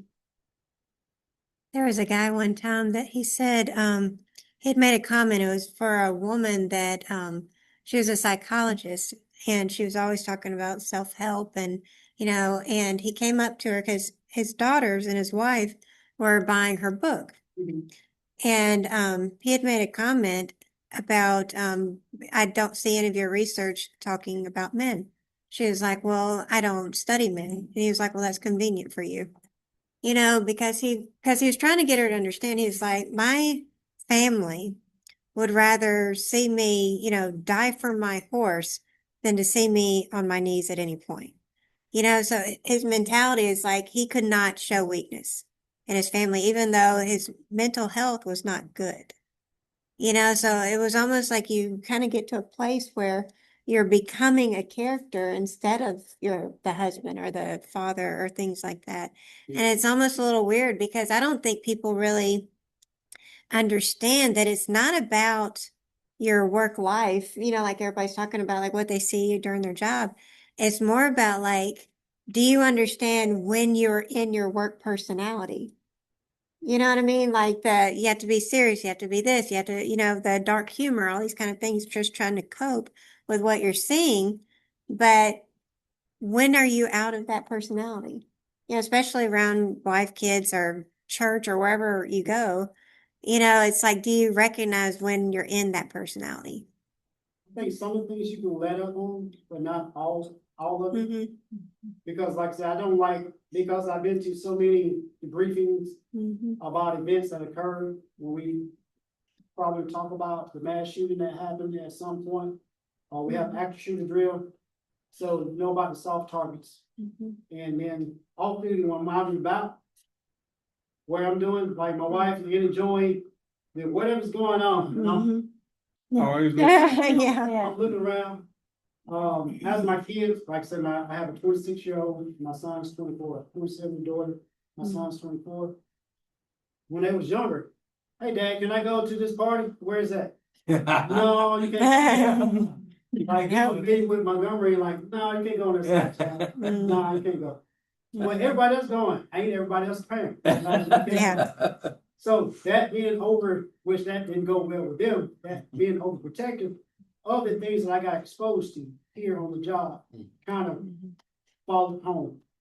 And all the meetings and stuff that you get that extra information that the general public don't know, cause you to act a certain way once you get out into public. But there's some things you can turn off and some things that I choose not to turn off. I'll put it that way. My dad realized that his daughters do not like to hear the word no. So instead of telling us no or like giving all these reasons why we couldn't do something, he would actually get us in the car and we would go down the street. It's like, and he would start naming all the different calls. He went, that house, that building, and like describe what was going on in these homes that looked perfectly normal, but what was going on inside them, what was going on in this neighborhood, that neighborhood. Because when you don't see inside a home, it's like seeing someone in a suit, but you're not seeing their heart and they're a serial killer. It's like, remember the argument with the BTK killer? It's like, well, he even brought a potluck when he couldn't make it. He was killing somebody, but it's just like, when he gave it to us that way, we were receptive to it. Yeah. It's like, okay, so this is not a good neighborhood, you know, after you give me the details of it. So I think it's the way things are presented sometimes, you know? Also, right, I'll talk about communication in the slide, but communication is the key. Probably if I could approach that situation different, I could have communicated better to my kids. Hey, the reason why I don't want you to go over there is because of this. Mm-hmm. This is probably like you just, stated. Mm-hmm. They probably would have been more receptive to, other than being like, no, you can't go. Mm-hmm. And I'm done with it. Like, Mm-hmm. you just ain't going. Yeah, that probably could have went a lot better, but being overprotective because of what I got exposed to, like. Yeah. So that's allowing my job to follow me home. We just learned to read him. Like he can't apologize to save his life. If he did or said something stupid, he would just go fill up your gas tank. I'm like, okay. I know, but I'm like, seriously, you could have just said sorry. I'm like, we'll take up the full gas tank. Okay, whatever. So like growing up, you just got to put it. Yeah. What kind of shoes you say you want? Pretty much. All right. This is another one of my little iMovies that I created. Let me know what's done. Are we good to record? Yes. Okay. There's no more graphic videos other than those. I just like to make sure. I don't want to.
So I'll put that in to get to this picture right here. This is one of the cartoon illustration by Paul Combs. I use a couple of his pictures within my slide. But I've been thinking about suicide. Please help. But what you don't see, if only it was this obvious, that the person sitting beside you has been contemplating suicide. If they put something on there to display the thought process that they're going through right now. You'll sit beside that person, come eat lunch with that person, breakfast, go on multiple calls with that person each and every day. And you never pick up on that person's going through what they was going through. Until you get that call one day that person commits suicide. And then you kind of question yourself, like, what kind of person, what kind of friend, what kind of officer are you that you didn't pick up on those things? Then you go back and break down all the different conversations when you notice the personality changed. Well, he did come in, he used to come in and talk to us in the morning before he go change, but now he just goes straight. Other day he did this. I did know him purchasing all these guns. Then you start putting all this stuff, which make you feel even worse as a person because you didn't pick up on those things at that time. But communication is the key. Knowing your personnel, talking to that person, even going into, I don't want to go too far out my scope, but if you did talk to somebody that's you ask because you have to ask as peer, you feel like per yourself, like anybody else. So what would you do? What would you say if they did tell you, yes, I thought about it? Are you gonna have that all moment, like, are you gonna be locked down? Are they gonna, you don't know what to say? Because that's something you think about.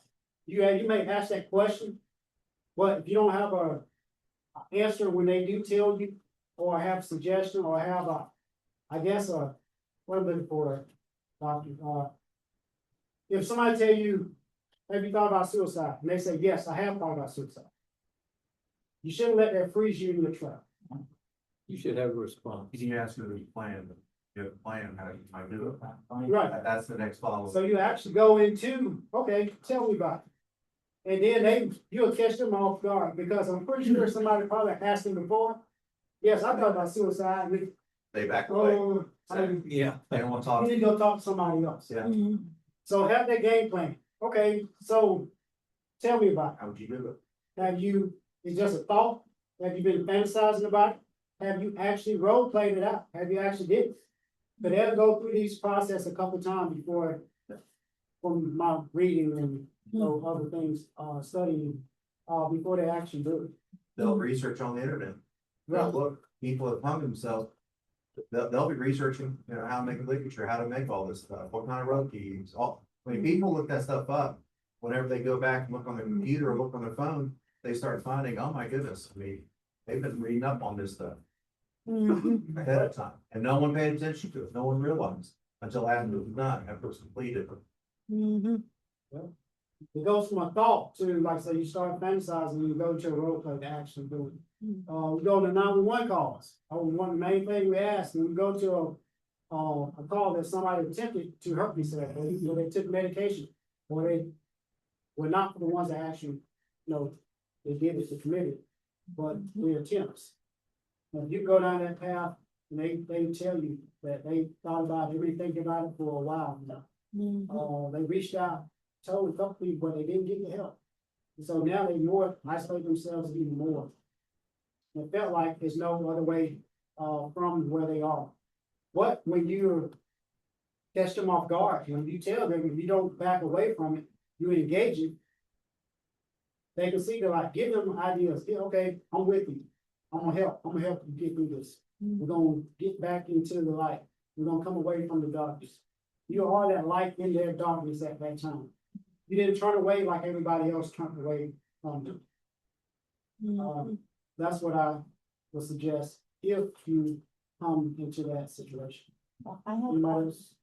had one time, and, so when he told me that, I said, have you told somebody else? He said, I told my boss. I said, have you told your wife? He said, yes, I've told my wife. I said, do y'all have a plan to deal with this? And he said, I've made a doctor's appointment. So he realized it and told the people he needed to, so it wasn't like I'm gonna do it in private. So that was all good. He had everything ready to go. It was just medication. That's all it was. But he said, I just keep having these thoughts about it. So it's real, and you don't know who it is. And it could be like, you can be on your medication, you're thinking clearly about things. You may have a thought, but you don't act upon that thought. But then they go a spell when they don't take the medication. So just that thought goes a little bit far. My husband ran on, he completed it, and his mother lived across the street. And she's all over the place. And, she comes over to the fireman and she said, well, he said he was gonna do it. You know, but he was just wrong. One additional increased probability is if they have history in their family of suicide. People that they know, or people increase your concern.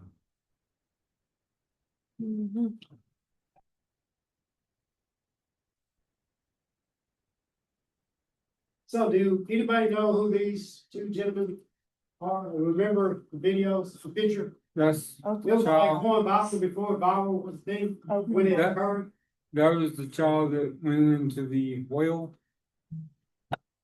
Right here, Yep, the other one's the man that's ran the baby from Oklahoma. Oklahoma City bombing down the street to the hospital.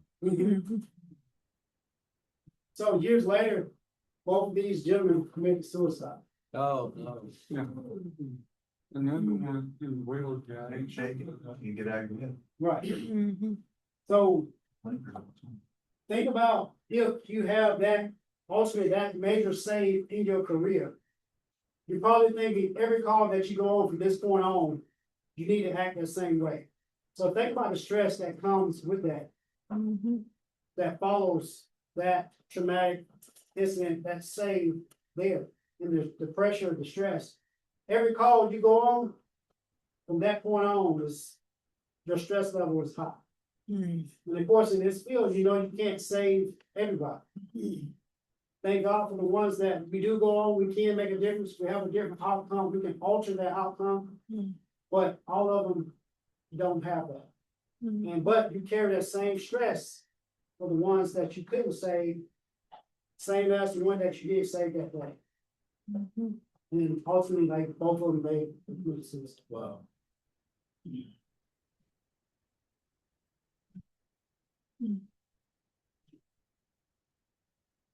Which leads into understanding trigger memory. The definition of trigger memory occurs when a specific stimulus, sight, sound, smell, etc., evokes a strong memory or emotion response related to a past traumatic event. Like I mentioned earlier about the cross, about the smells, about the sight. If I can have a particularly, good day going around riding out in the territory, turn down the street, and I ain't thought about this house in years. And next thing you know, I look up at the street sign, I'm on Castle Ridge Road, and I remember when I answered the 17-year-old, they got shot from another 17-year-old playing with a gun in the house. And I say that because one day I was over on another call, and I saw it, and that was a trigger for me. I remember that day, because that was a traumatic event. Because it seemed surreal. It wasn't.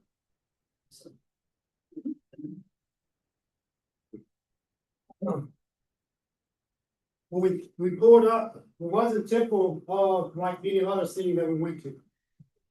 It wasn't a whole bunch of police officers there. There was only one motorcycle cop there, and we're going on the shooting. It was like, where are the other cops? Like, is this real? There was people standing out in the front yard. Nobody's screaming. Nobody's saying anything. And we get off the truck like, this is not real. Because you're basing it off of other things that you've seen in the past, how the scene is acting. But we get into the room, there was a whole bunch of kids sitting in the room. PD is talking, the other officer that I saw once we got inside was talking to the kids in the room. We go into the back bedroom, that's when this 17-year-old girl is laying on the floor. No blood, nothing.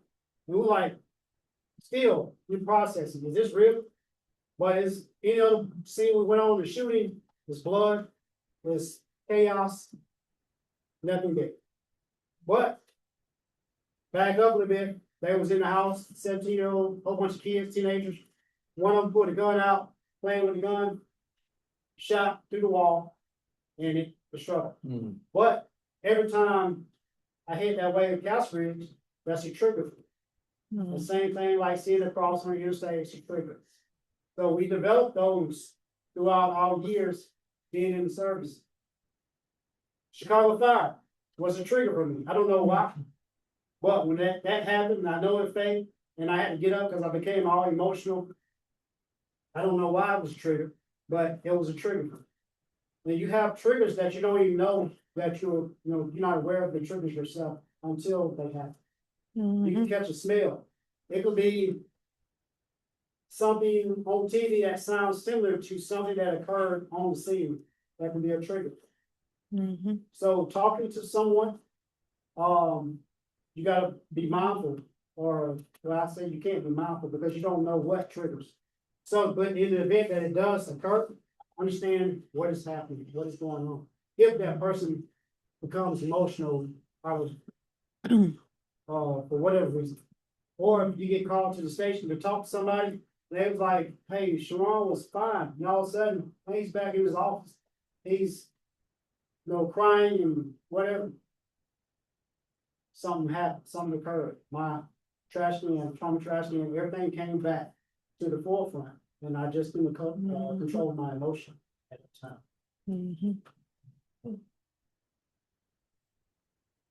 Excuse me. Yeah. I was in the restroom and just had a code 25 popped up in the street. Code 25.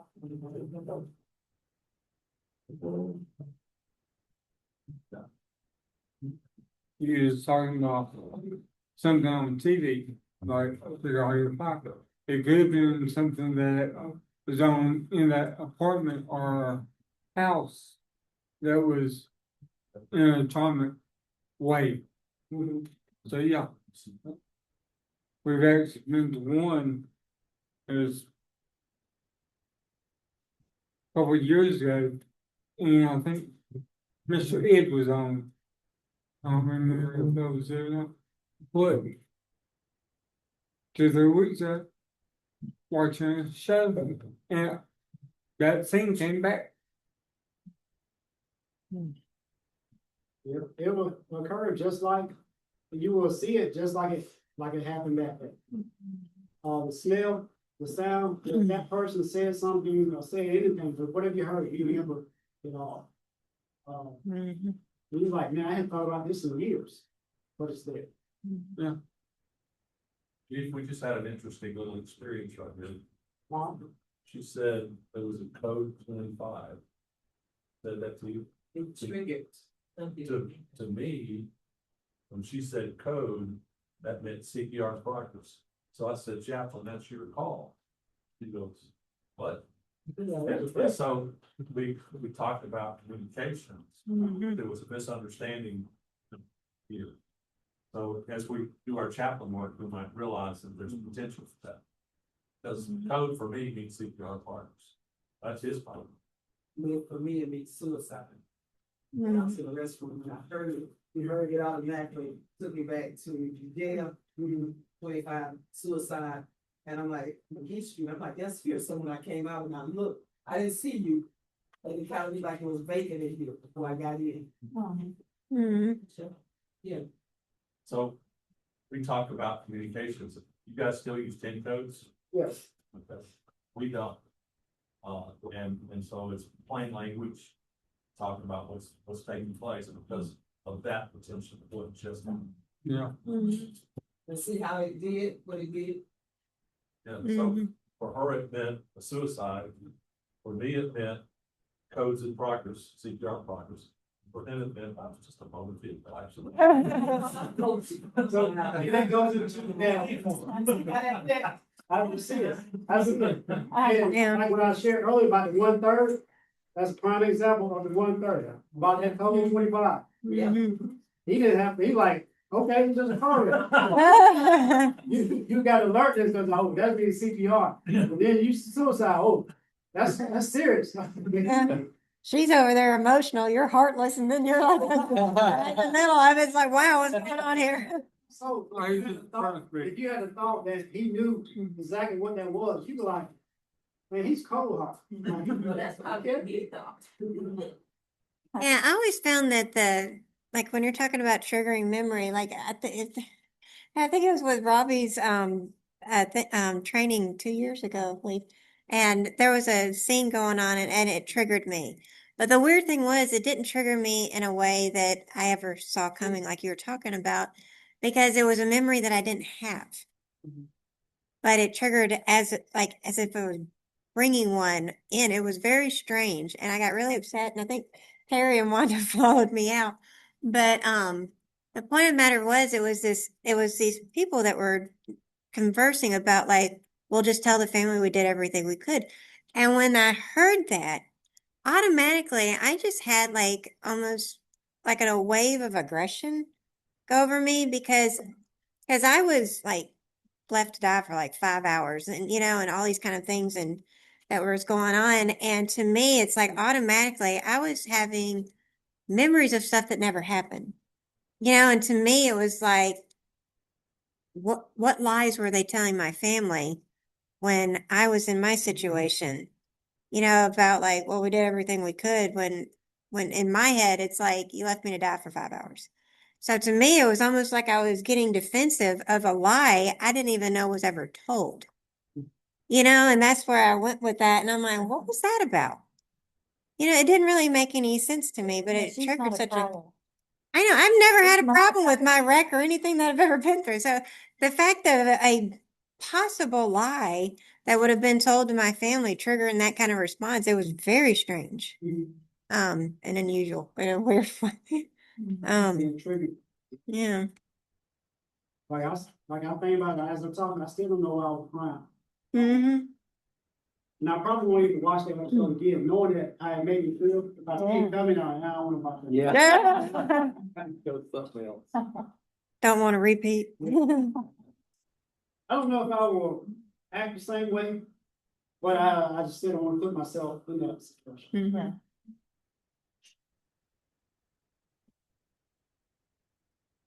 All right, even the bravest heroes need a moment to recharge. It is important to remember that while you help others in their toughest time, you deserve the support as a caregiver, as a first responder, as a therapist, just like everybody else, as the people that you love. So those who help others often need help themselves. 29% of firefighters engage in alcohol abuse. 10% of firefighters engage in illegal drug use. 25% of police report being negatively affected by coworkers drinking. That coping mechanism, well, they feel like that's their coping mechanism. 36% of police officers will develop alcohol problems after 4 years on the job. 40% of EMS personnel engage in high-risk alcohol and drug use. Because like when we share with the recruits when they come in the door, we ask some, like, hey, have you seen, how often have you come across with death outside of your family member passing? And most will say no. But they come into an occupation that you can see it multiple times a day. And over your career, you see things that you common person don't see. You don't see decomposing bodies. You don't recover bodies out of the pool, out of a pond or lake. When somebody goes missing, when your elderly go missing, they call 911, and it's our job to recover. Decapitations. And at the time, the other guys on the unit, they using you to find humor in it. They still make you go up there and put leads on them, even though it's obvious. Road sign took half the head off, but they search them up there and put leads on them. You gotta run strip. That's what they was, when they find you, they laughing as you walking up and you like, for real? Like, yeah, go do it. Okay, you just doing it because you got told to do it. But you're getting damaged behind. I have a question. I've never drank, I've never smoked, never did drugs. But when it says, alcohol abuse, is that like getting drunk every day? Possibly coming to work drunk? I mean, that kind of. There's a lot of people that drink every day, but is that abuse? I guess it goes into. That can go a few ways. That can go a lot of ways. Yeah, it depends on how much you drink too. Because if you're normally a drinker, then at what point does it become a? Well, I think it's the big issue ICIS is talking about is you're trying to numb your pain. That's the issue. You're trying to drown out the pain. So you know, instead of seeing images in your head, that kind of stuff, drinking and being drunk. I know firefighters and all that will come home, or paramedics come home, and every day they come home, they just, get drunk. And they're out of it, because it numbs them from seeing images. Problem is you go to sleep, then you go to bed and you can't numb the nightmares. Nightmares gonna come and you can't do anything with that. And that's where suicide sometimes happens, is because you can't escape these images. The problem is they need to talk. They need to talk to some.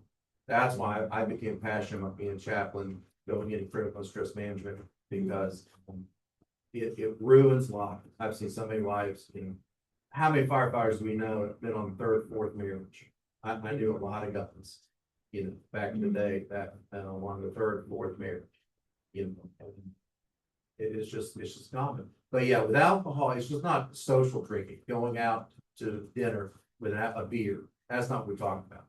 We're talking about they come home and every night when they come home, they're downing it because they're horrified with the thoughts and all that. So instead of talking to people, they just go, and my father-in-law used to do that. He would come home, my wife would say, and I remember when I would date my wife, I'd come, into the house, and, he's been drinking, he already had like 10 beers, he's sitting in front of the TV, not watching anything. He just glassy eyed, he's just staring at the TV. He's just numbed up from, from the stuff. And that's the problem. And when we see that, that's when it's a problem. And we need to get them talking. We need to try to find a way to find another way out. Problem is that they've already developed alcoholism. Now it's not so easy to It becomes their norm. get rid of it. Yeah, it does. It becomes And then their that's norm. all they Come know. home, because I've done it for so long.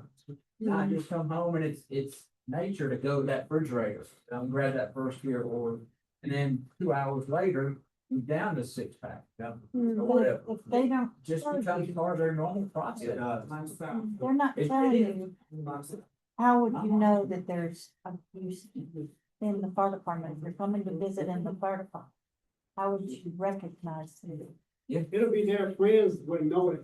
The wife. They'll know it, your family, your inner circle would know it before everybody else. My brother-in-law is a firefighter, Columbus. Or he just retired from Columbus, Georgia, but now he's a EMT in a nearby service. And his kids went up to my wife. These are kids of high school and college age. And they came up and my brother-in-law, every day he comes home, he's just down, he's just getting drunk. I remember at a family cookout. We show up at family cookout, he hadn't even started grilling yet. He's got the grill ready, and he's just sitting there, he's already glassy eyed. He's already went through a 6-pack, and he just keeps going, hadn't eaten anything, but he just keeps going. His kids went up to my wife and was saying, I hate when Dad does this. Because he's drunk and, he just doesn't talk to us. He's gone. And it killed my wife when she heard that. She thought, man, we gotta come up with something. But, we gotta say something about it. But see, that's probably what it is. He's got bad issue with his marriage. And then he's just coming home and he's just downing it. He's probably seen some stuff and he's not talking about it. He's the type that he will not talk to him. Even though I'm a chaplain, that kind of stuff, he won't talk to him. You won't talk? And so, yeah, but his kids are coming up to my wife and telling them, they just hate it when he's like that. And that's how you find out. He doesn't understand the psychological effect that he's having on the rest of his family. There's an AA director one time that said, all I asked them at the very beginning is that, do you have a drink or do you need one? And then that right there kind of sets the pattern with the people talking, because there's a lot of people that just need it, and that's when he says that he knows the problem is sufficient.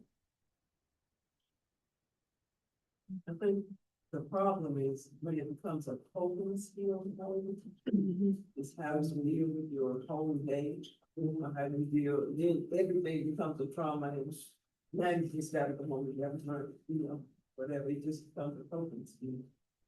And And use it as support. Use it as a flush. So like when we do a diffusing, we used to call them debriefing, but kind of went away from debriefing and started calling them diffusing. Because we handle them with this handout. And we're like, don't keep this handout for yourself. Read over it because we know they're gonna say, I don't need this. But give it to your spouse. You don't keep it, don't throw it away, but take it home and give it to your spouse. Because your spouse, your family is the one that receives all those different emotions, those signs and symptoms that you're in denial of, they will see it in you. And they can see those things like, hey, he has or she has all of these things. My parents they need some type of help. I need to reach out to somebody, let somebody know that what my mom and my dad or whoever is going through. Sir, I have one observation. So what I'm gleaning from our conversation is that the public safety fireman, police officer is a special, outstanding individual part of our Americana. And I'm gleaning that his or her concerns are unique. And what I'm also hearing is that this guy needs to be given the freedom when he gets home in the afternoon, tell his wife, I've had a rough day, and his kids who've been to school all day, and we're ready for dinner at the table. But this unique dad can come home and say, I've had a rough day, I need 2 hours. Y'all just need to get busy. So that's what I'm hearing.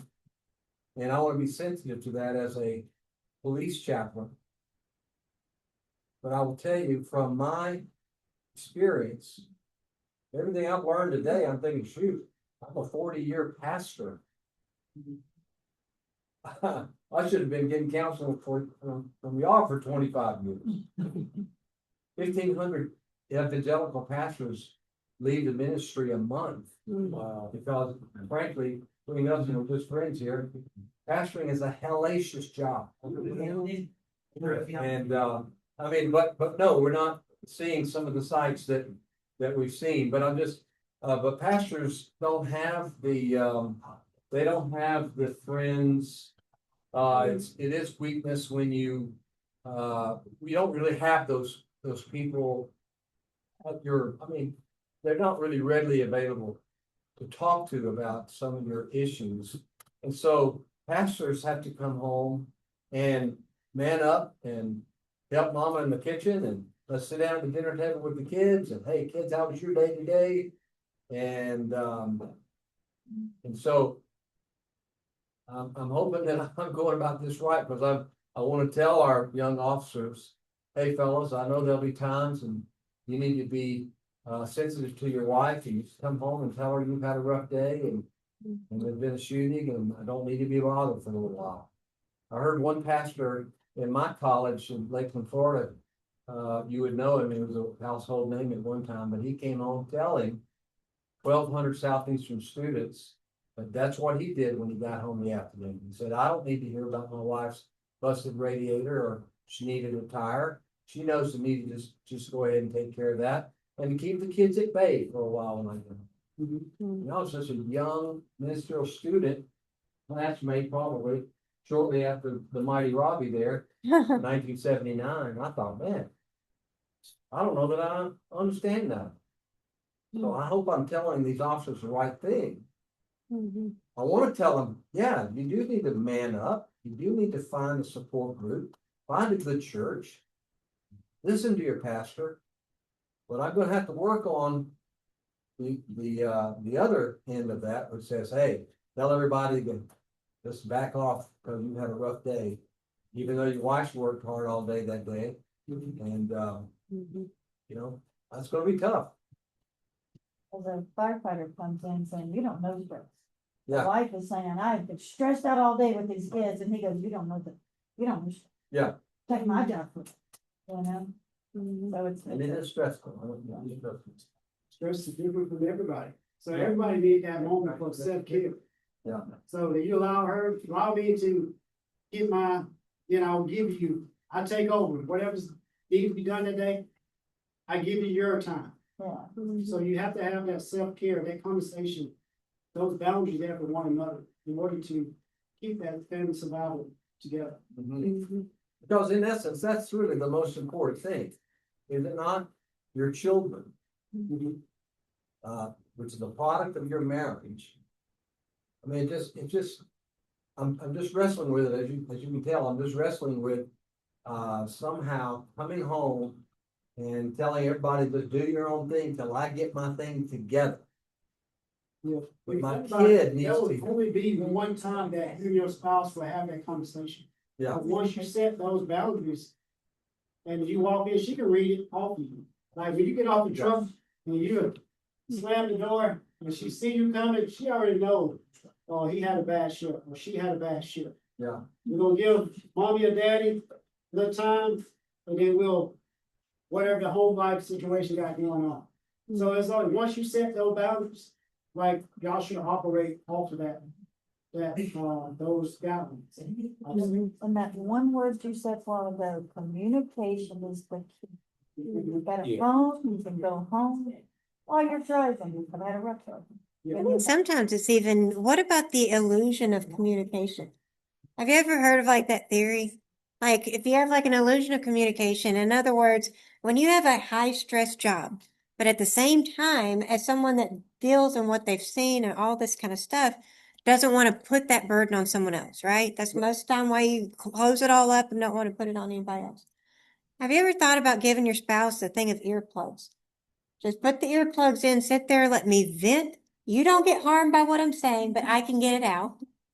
And then afterwards, I'll squeeze your hand, you can take the earplugs out, and we can do whatever you want after that. He doesn't need earplugs. He don't listen to me anyway. But do you get what I'm saying?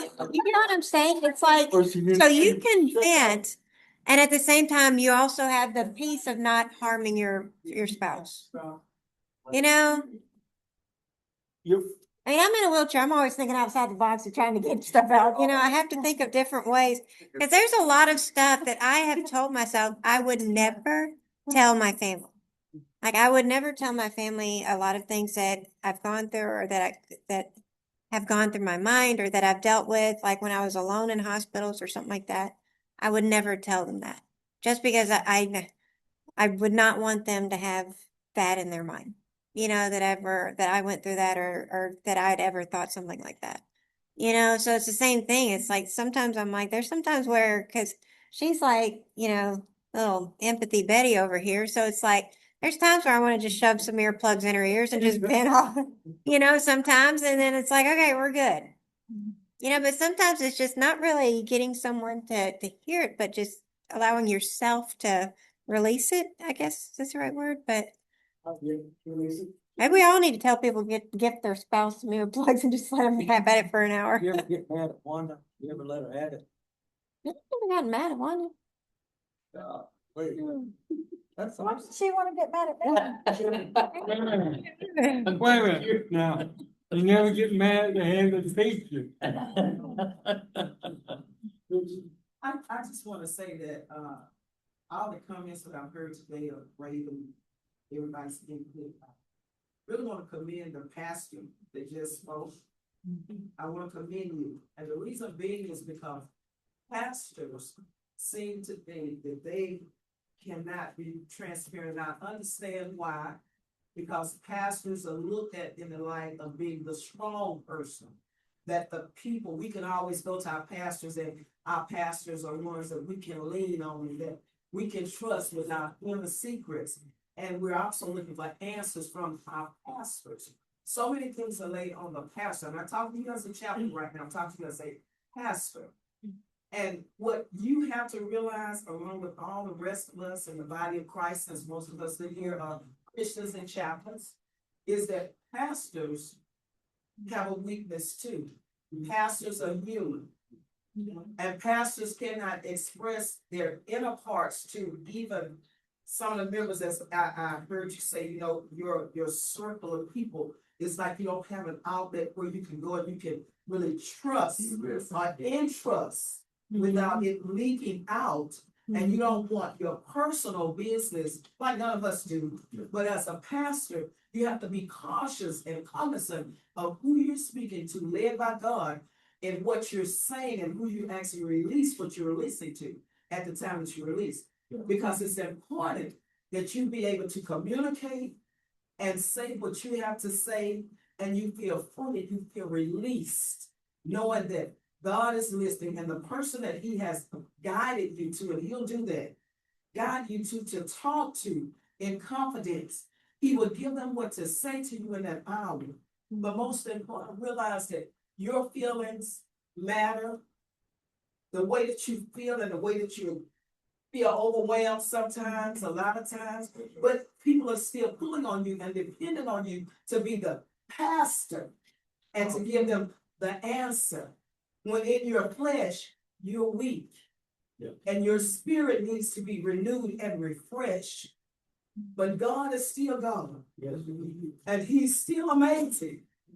And He's still concerned about you as a person, a husband, a chaplain, a pastor, and whatever He has for you to do. He's concerned about you. And so are we, but I thank you today for your transparency, because a lot of people think that because I'm a pastor, I'm this, I'm that, that I'm gonna get weak.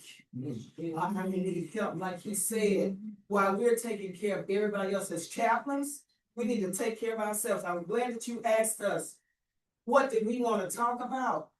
And I told you suicide was one. And there was some other things that I told you, and I see that they're on the schedule like everybody else had the opportunity to do.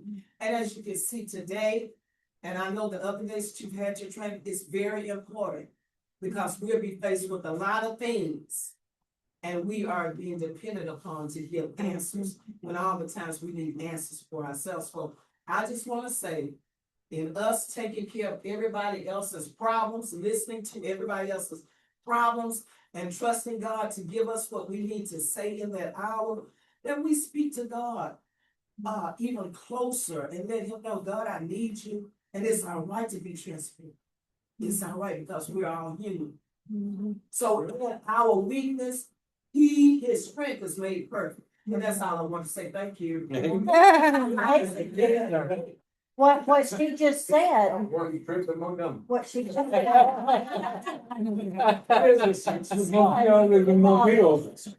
Yeah, I give you a hug. And Dr. Firefighter.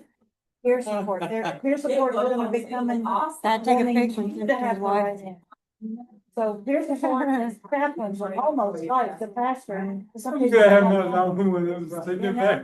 The things she said goes to all of us. Yeah. Yeah, the ministry almost destroyed my father, like in churches. Because the sad thing is that as a minister or someone that preaches or teaches or any sort of same way as you as a chief, whenever your guys or your girls or whatever you want to call it, your firefighters are in a difficult spot, when they're frustrated, when they're having a hard day, all those kind of things, it's a reflection on you, and that was I a failure as a preacher? Was I a failure as a chief? Was I a failure as all these kind of things? And it's almost to the point to where when you're a shepherd and it's like all of your little sheep are like, halfway beaten up or not in the right place or not doing the right thing, or it's almost like a reflection on you. So it's like, not only do you feel like a failure in your job, but you also feel like you're a failure in who you're who you've been called by, and it's a very strange feeling. It's like you're trying to do what God's called you to do with this type of service. But at the same time, you start, the devil's in the details. He starts getting in your ear. It's like, you're a failure at this. You're not doing this. All these kind of things. And it's almost like he's trying to get you out of the service that God has you in, but he can't stop you from it. He gets you doubting enough to where you stop yourself. And, because I've done that same thing, because like I said, I deal with traumas, and any one of them that come back and still, because the big thing is, like we were saying the other day with everybody talking about, like, do you want to commit suicide? It's not so much with the people that I deal with. They don't really come out and say suicide.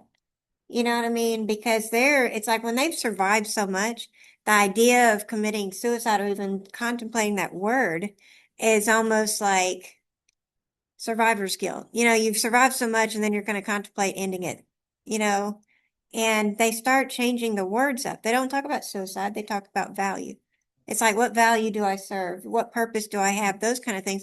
And those are the key words to listen to. It's not about suicide. It's about like what value they bring to things, And to me, I'm like, if I can get them to view their life as not being on a dead end, then that's where I feel like I've been successful in communicating with them. But if I can't get them off, this is not this is a dead end kind of thing. That's when I start feeling like I'm failing the person that I'm trying to help, because I can't get them to view the road they're on as anything more than a dead end. Really weird way of thinking it, but.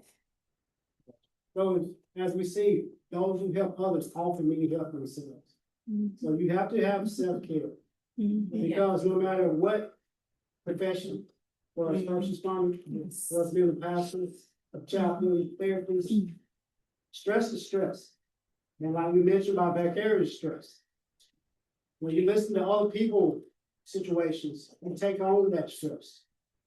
And then you still have your own stress that you have to deal with. So, and at times, it becomes overwhelming. Because everybody wants you to be that rock, they want you to stand strong and be able to give them solutions to their problem. And you probably like, I need solutions to my own problems. But you have to have that support system, no matter what you do. Whether it's your inner circle, whether it's in ministry, you have that inner circle, those that you confide in, those the ones that you trust, that you can open up and not worry about having something go out to the public that can be detrimental to your ministry. You have to have that foundation, you have to have that inner circle in order to have that support system. According to the Firefighter Behavior Health and Lives reports, in 2024, there was 112 reported suicide, including 94 firefighters. U.S. Department of Justice report every year 145 officers commit suicide. Like I said, my goal is to educate more each and every day. Therefore, we can decrease these numbers. We can't do anything about the past, but we can do something about the future. Department of Veteran Affairs report that 20 veterans commit suicide each day, according to 18% of all suicide. Now, what this is metaphor talking with John Gallup came up with and told me about, which I got most of the PowerPoint presentation from John, and I added a little bit more things to it. But if you haven't seen this portion of it, it's like I'm not gonna limit it to firefighters. Like, no matter what you do in life, we try to walk the 3 dogs. And talking about as far as within the department, it's the call dog. It's the 911 calls. We have the department dog itself. And we have our family dog. Going into the 911 dog. This dog call symbolize the urgent 911 calls, embodying the calls that help firefighters respond to. This dog is energetic and ready to dart off at a moment notice, whenever that bell hits, reflecting the need for firefighters to be alert and responsiveness. So that call goes into 1 call, to 2 calls, to 4 calls, then to multiple calls. So each of those calls bring stress. Then we go to the department dog. This is the administrator as an adversary feeling the inadequacy, support, unfair, unequal treatment, decision overruled, civil suits, mixed messages, department policy versus discretion, hiring standards are lower, all the problems of the department comes from the department dog. So within that department dog, you have your assistant chiefs, which bring on more stress. After the department dog got on to them, then of course they're gonna get on to everybody else, and then it rolls downhill. So the assistant chief, till it comes to me, and I'm like, wow, I'm getting in trouble because I didn't do it. I wasn't even at work. But I'm getting, the assistant chief was jumping on me because something happened. I'm on vacation. When I come back, I get rolled up. So I'm stressing about something that I wasn't even here. Even on vacation. Even on vacation. When I come back, they like, your paperwork is waiting on me. Turn the phone off. So each of these dogs bring their own stress. That's pretty much the overall gist of what I'm getting at. So then from the assistant chief to the district chief, now you have the captains, the lieutenants, the sergeants, and all the other firefighters and the public. Wait, who's the little one at the bottom? So these are, each of these dogs bring their own stress, if you can, what I'm getting at. So you're bearing each and every day, trying to walk your dogs. This is what you're dealing with. So then it gets to a point, who's walking who? Yep. So you're trying to manage your daily life. You're trying to manage work, and you're trying to manage home. and you have all these dogs. And all of a sudden, no, everything's going great. That guy's probably, his job is to walk all those dogs each and every day. Same thing, each and every day we come to work, we walk all the problems that we have, all the multiple calls that we got, well, that's stressful to us, the problems in our departments that we're dealing with. And we're able to do that until one day, one of them may dart out in the street. And then once one dart out in the street, all of them darts out in the street, then we feel overwhelmed with our problems.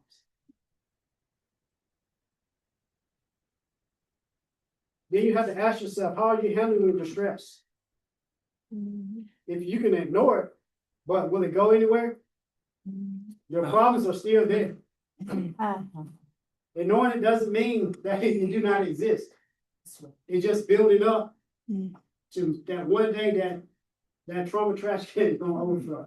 Or whatever situation is just one day you just can't manage anymore. And you're gonna feel overwhelmed. And that's when you change from that level of thinking about, I'm thankful for suicide to actually acting out. Then we have our family dog. The third dog embodies the firefighter family life, personal resilience. The dog represents the love and support and fuels the firefighter outside of their demanding role, reminding them of what they fight for each and every day. This is the reason I go to work. This is the reason I put up with this, because my family. I want to support my family. I got to provide, because I am the priest, prophet, protector of my family. I have to do my role.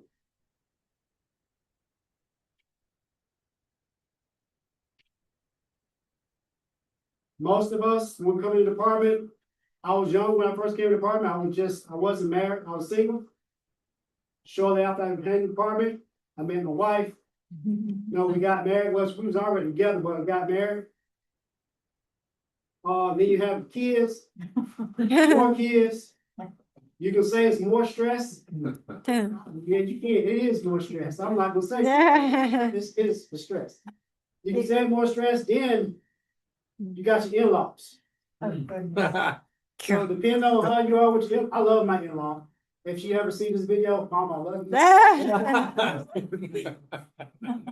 Do I need to push pause? So it's kind of reverse. I love my in-law, but it's my mom that gives my wife the grief.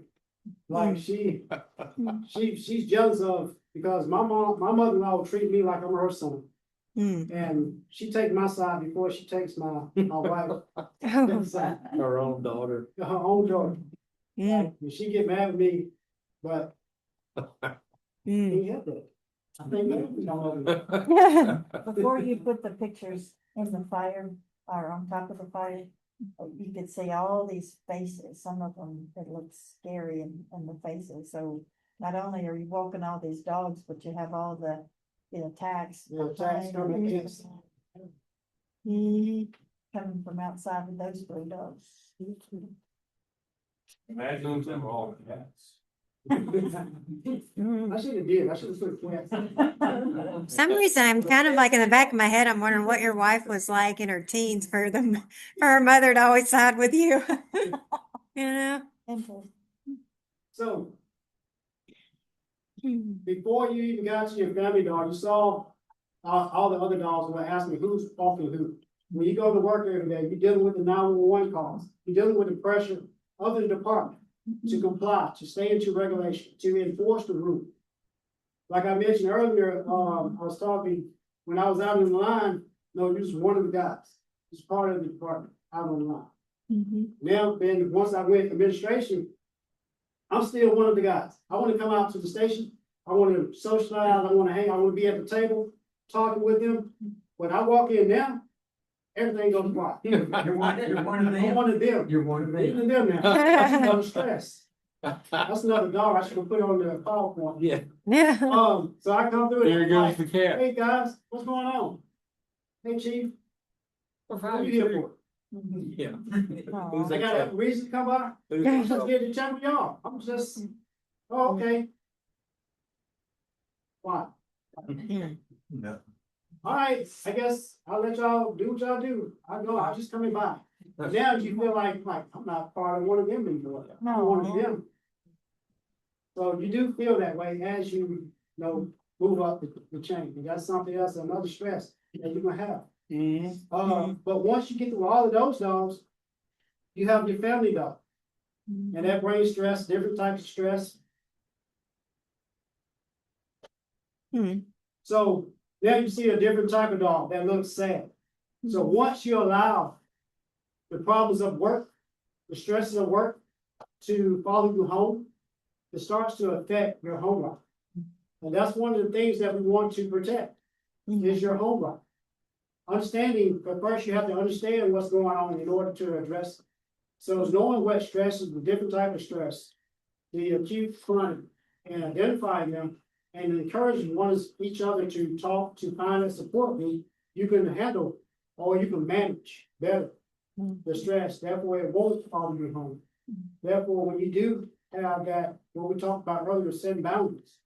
When you do come home because you had a stressful shift or 2 shifts, that your spouse will give you that break.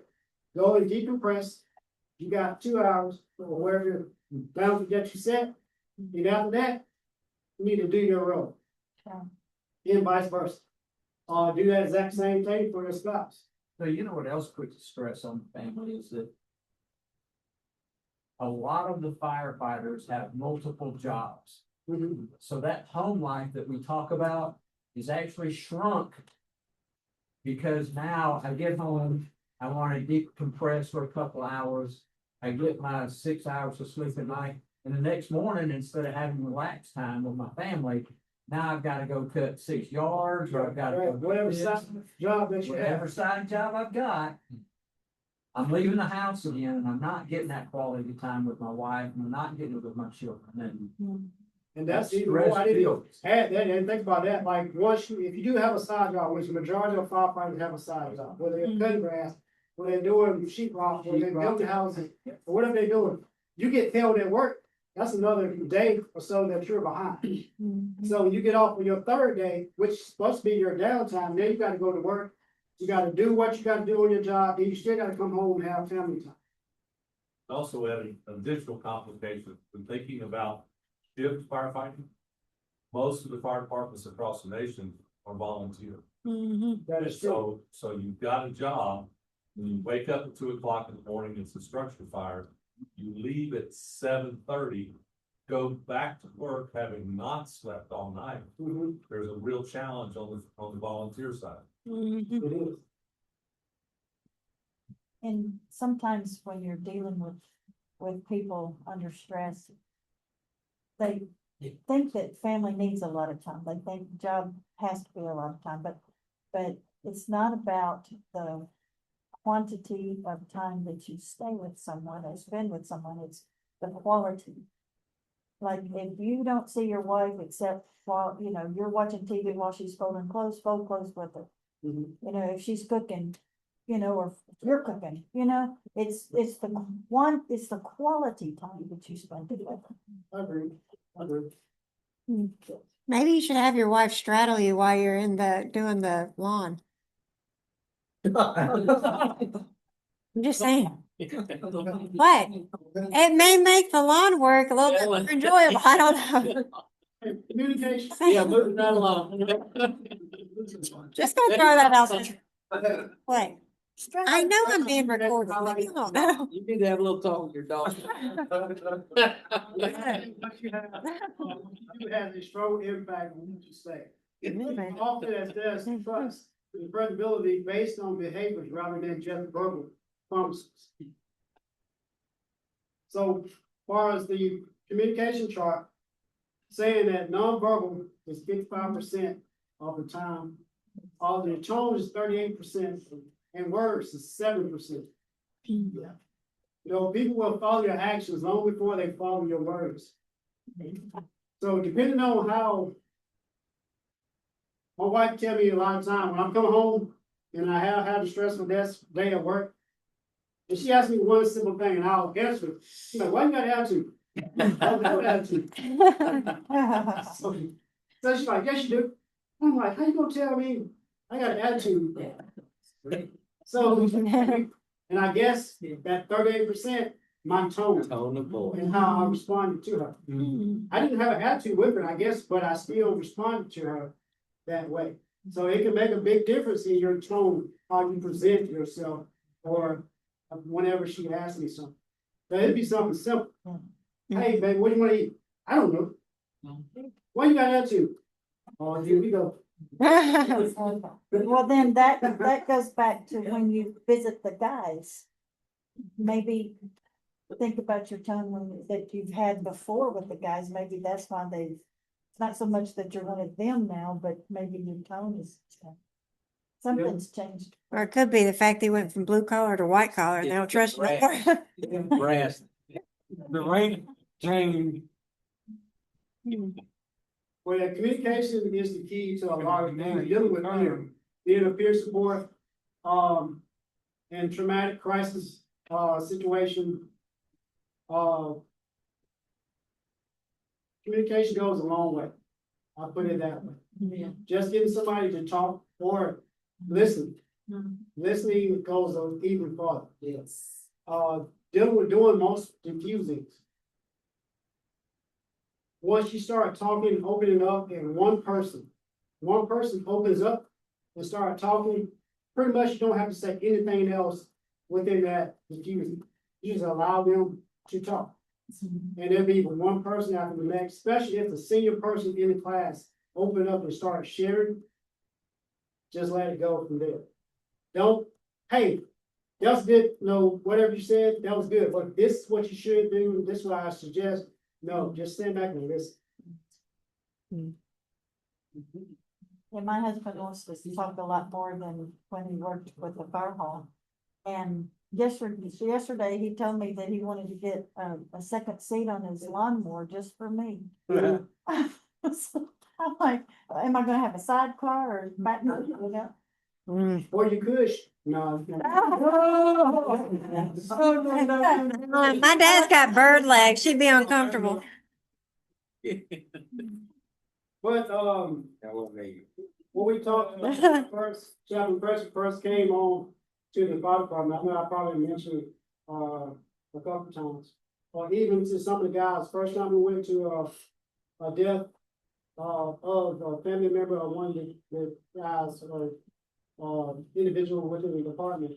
Even for myself, the first time I went to one, I didn't know what to say, I didn't know what to do.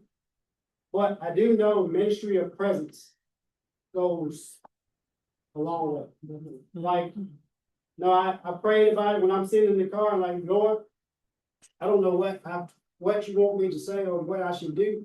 I don't have an idea, but whatever comes up, give me the guidance to do whatever needs to be done. And I walk in the house and everybody's in their feelings and their emotion. I found myself I'm here. I'm over here in the corner. Went around saying hey to everybody, gave hugs, and then I sat down. And a couple days after that passed, I went home feeling, after that, that situation, I went home feeling like I didn't do my part as a peer. That's what my mindset. I was thinking once I went home. But a couple of days to a week later, I got a phone call, and they let me know that they really appreciate me just coming by, just being present in that moment, sharing that, that time with them. Yeah. And I felt like, man, I really messed that up. What to do? But I found that it's very effective. Just showing up and being there. You don't have to, because it's really nothing you can say to them at that point when they lost a loved one. There's no magic word, no magic pill you can tell anyone to change their whole situation. You just have to let them go through their emotions and just give them support.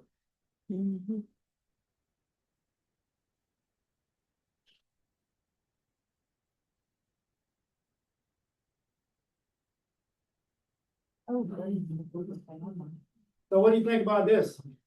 So these images capture the delicate balance between a firefighter maintaining their lives, showcasing their resilience, and juggling the demands of their profession, their departments, and their families, and emphasize the importance of the support both at work and at home in fostering their mental and emotional strength. So, like anything else, The dog that you feed is the one that will survive. If you give more times to your call dog, to your department dog, your family will suffer. So you have to find that balance between those call dog, that department dog, and your family. Because the firefighter, understanding firefighter stress and family survival. You can't give all your time to the department and to the cause. You have to spend that time with your family.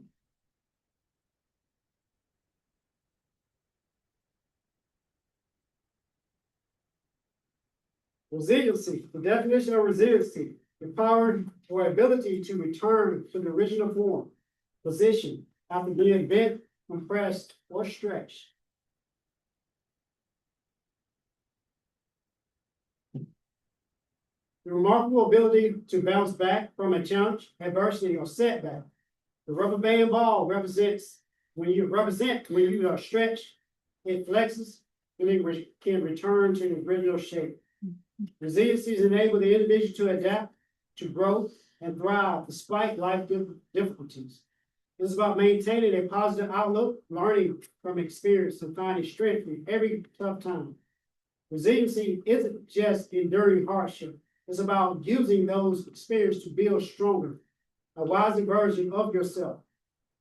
It empowers you to face the storms of life and emerge even more capable and determined than ever.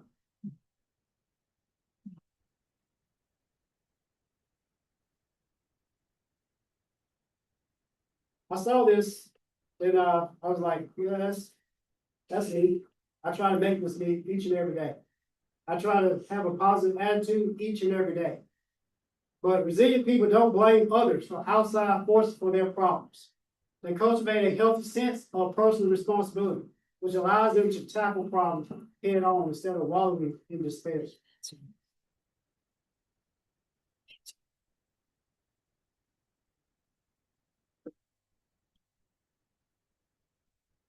Resilient people hold themselves accountable, don't complain all the time, know their limits and weakness, not afraid to ask for help, try not to wallow, don't compare themselves to others, know they can't plan everything.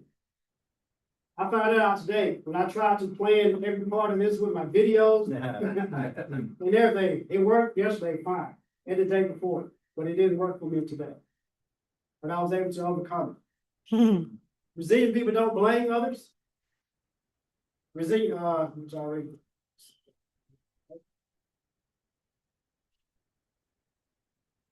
All right, resilient people don't blame others outside forces for their problems. They cultivate a healthy sense of personal responsibility, which allows them to tackle problems head on instead of wallowing in despair. I want you to read that again. Occasionally, venting session is fine, but anyone with regret know that complaining gets you nowhere. Resiliency is all about having a good attitude. If you're going to navigate stormy seas, you got to really know and trust yourself and depend on the higher power. Resilient people practice mindfulness and cultivate a self-awareness. Anyone with grit knows they can ask for help, and asking for help doesn't mean you're weak. Even the most successful people could use some assistance once in a while. Part of being resilient is being strong enough to ask for the help. Wallowing in your sorrow is just about the worst thing you can do in a bad situation. Resilient people know to grieve their losses, make a plan, and move on. No matter what you're going through, grieve, make plans, and move on. Don't compare yourself to others. You never know what life is going to throw at you next. People with grit accept this and are willing to be flexible. So if you're locked into one path and that changes, go another path. Don't be set on what you thought was going to work is not working. Always be willing to adapt and overcome.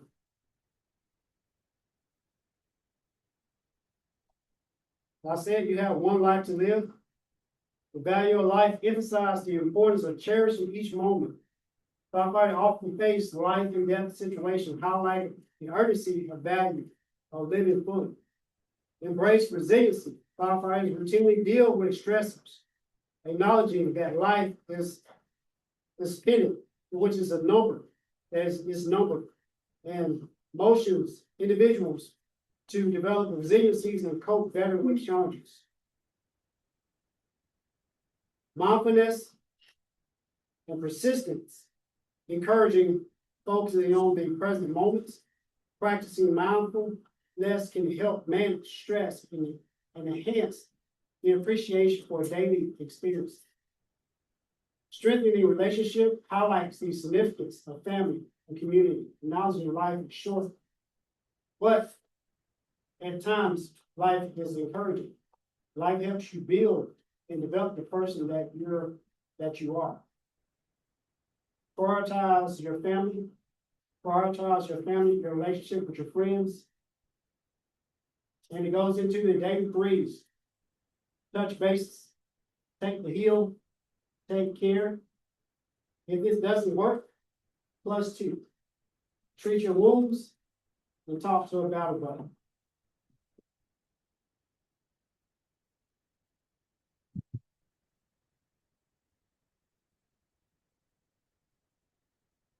In the conclusion, stress can be healthy if managed correctly.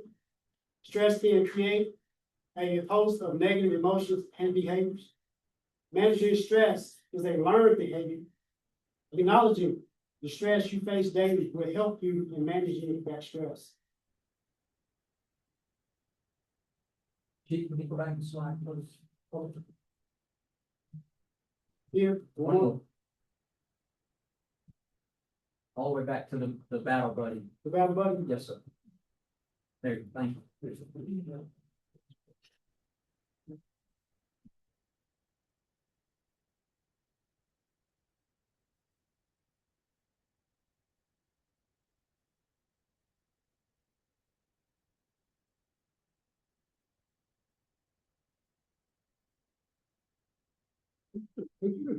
What do you mean by touch base?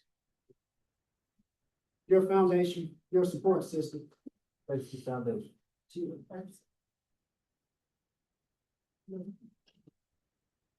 Whether that's religious, yes, no, whatever touch bases to your ground, your foundation. Live first.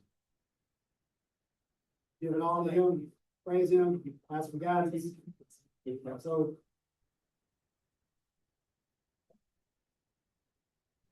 Which I know everybody has different backgrounds and different religions, so.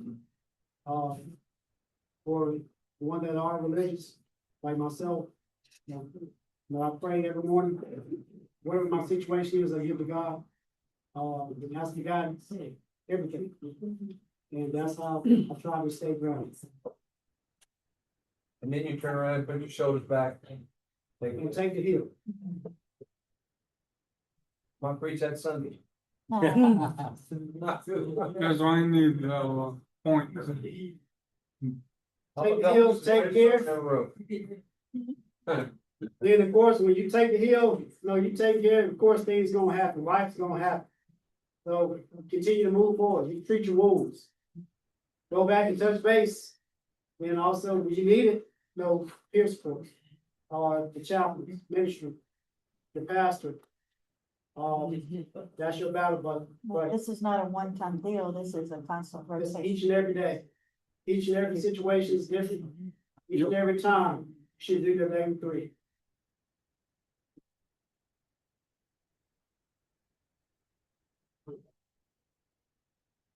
Is there a time when you don't do the 3? Every time that I go do Is there something, a time you found yourself forgetting the 3 and having to go back to? I may skip, I always start with 1. Yeah. I may jump around, but I'm always, if I don't know, if I feel overwhelmed, I'm always gonna go to 1. Always gonna ask for God.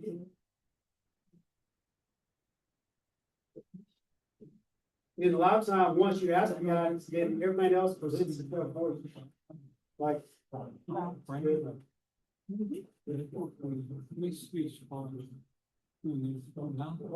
you get that? Yeah, it's a little blurry. I don't think. All right, this is my last slide, so I put this up here for us, a quote that I saw. Courage doesn't mean you don't get afraid. Courage means you don't let fear stop. Each and every day, when that call, when that bell hits, no matter what the situation is, anxiety, fear may be there. Fear is going to be there because you're going into the unknown. But you can't allow that to stop because you have others depending on you. That's here at work, that's here at home in your family life. You have other people depending on you. So you can't allow fear to stop.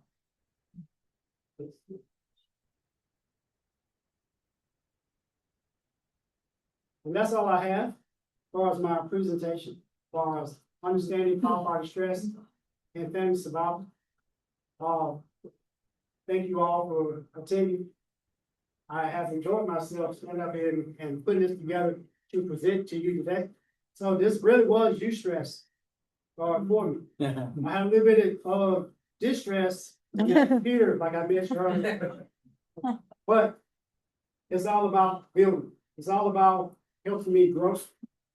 And each and every time that I do something like this, I grow from it. I learn to rebound from whatever I have going on, whatever situation I may be. And that's how I approach the day, approach my days each and every day. By my daily breeze. First starting off, giving my thanks to God. Starting my prayer off each and every day. Sometimes I beat the chaplains in the morning by filling them a prayer before they send me one. You gotta really careful how you word that. It sounds like you've beaten your chaplains. He's a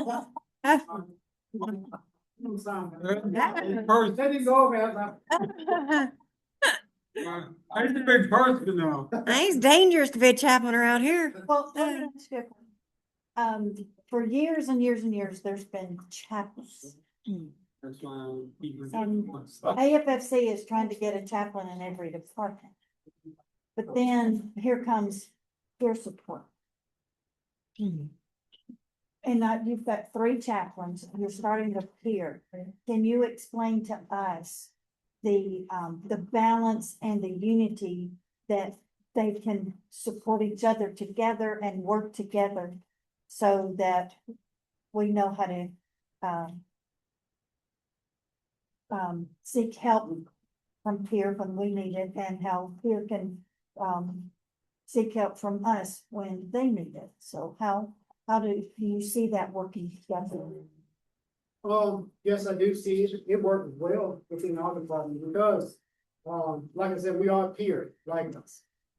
We can relate to the call volumes that we have.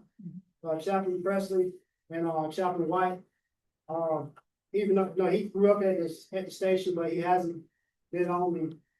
He had been in.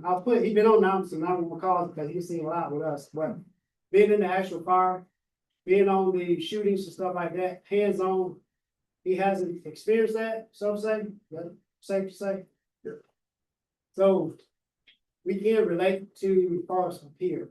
We can have more sympathy or empathy for them when we can relate. We know what they went through. We understand that you feel like you're burnt out. I've been through that same situation. Just how if they're wanting us to know an answer or my opinion, we can give that. Other than, like Chaplain White, he has military background.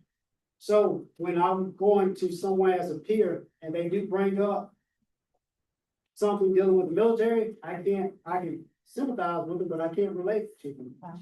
So it kind of brings that side of that mixture.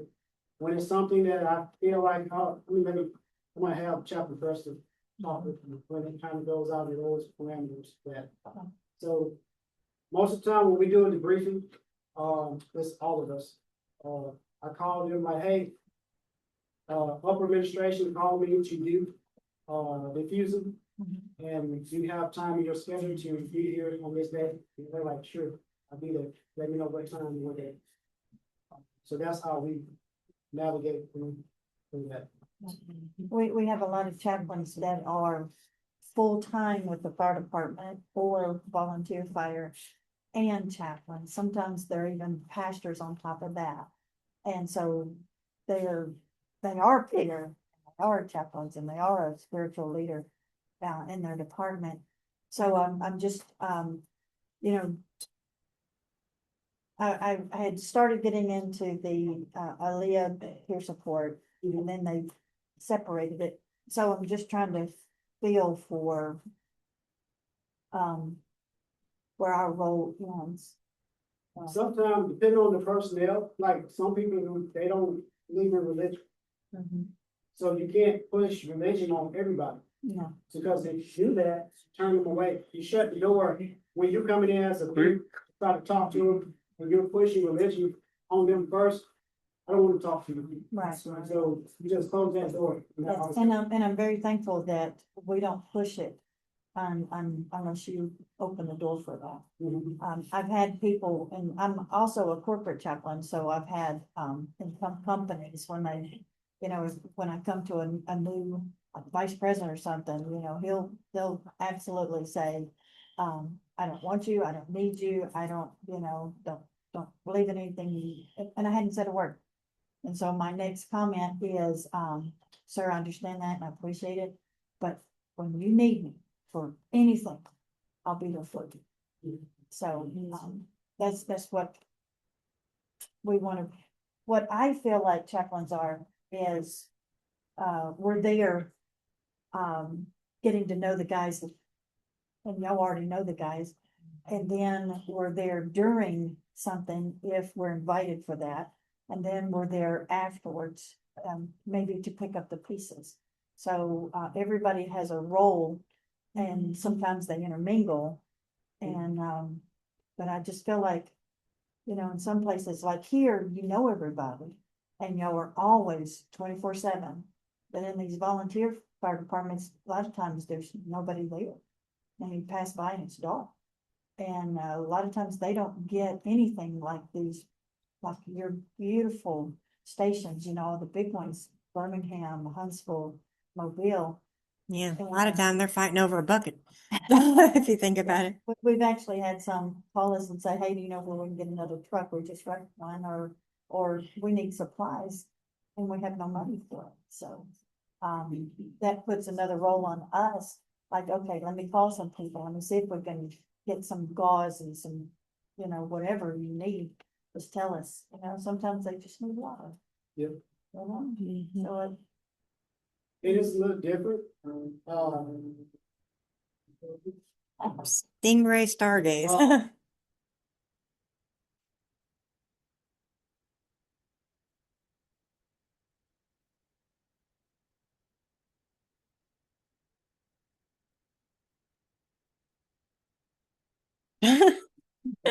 I'm plugging it on. Mhm. I couldn't find the audio for it.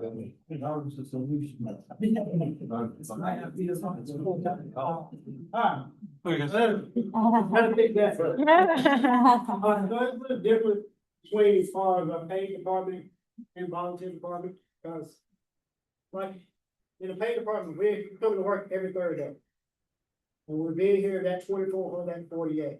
And then when a traumatic scene occurs, we know we're set up for having refusing either that same shift or when they come back that next scheduled day.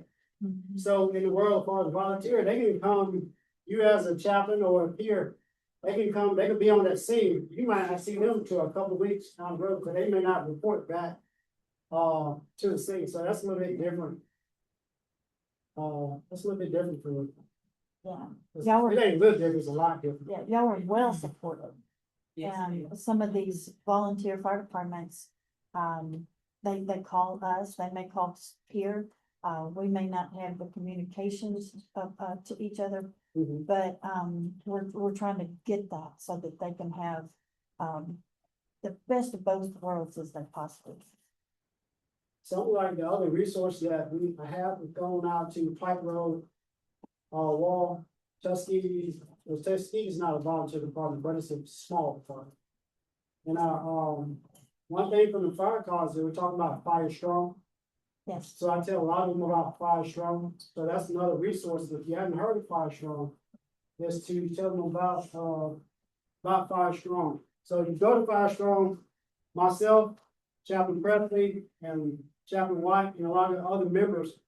You go to Alabama First Responder, and they will click on that, and you go to peer, and you'll find all this, the contact information and stuff like that.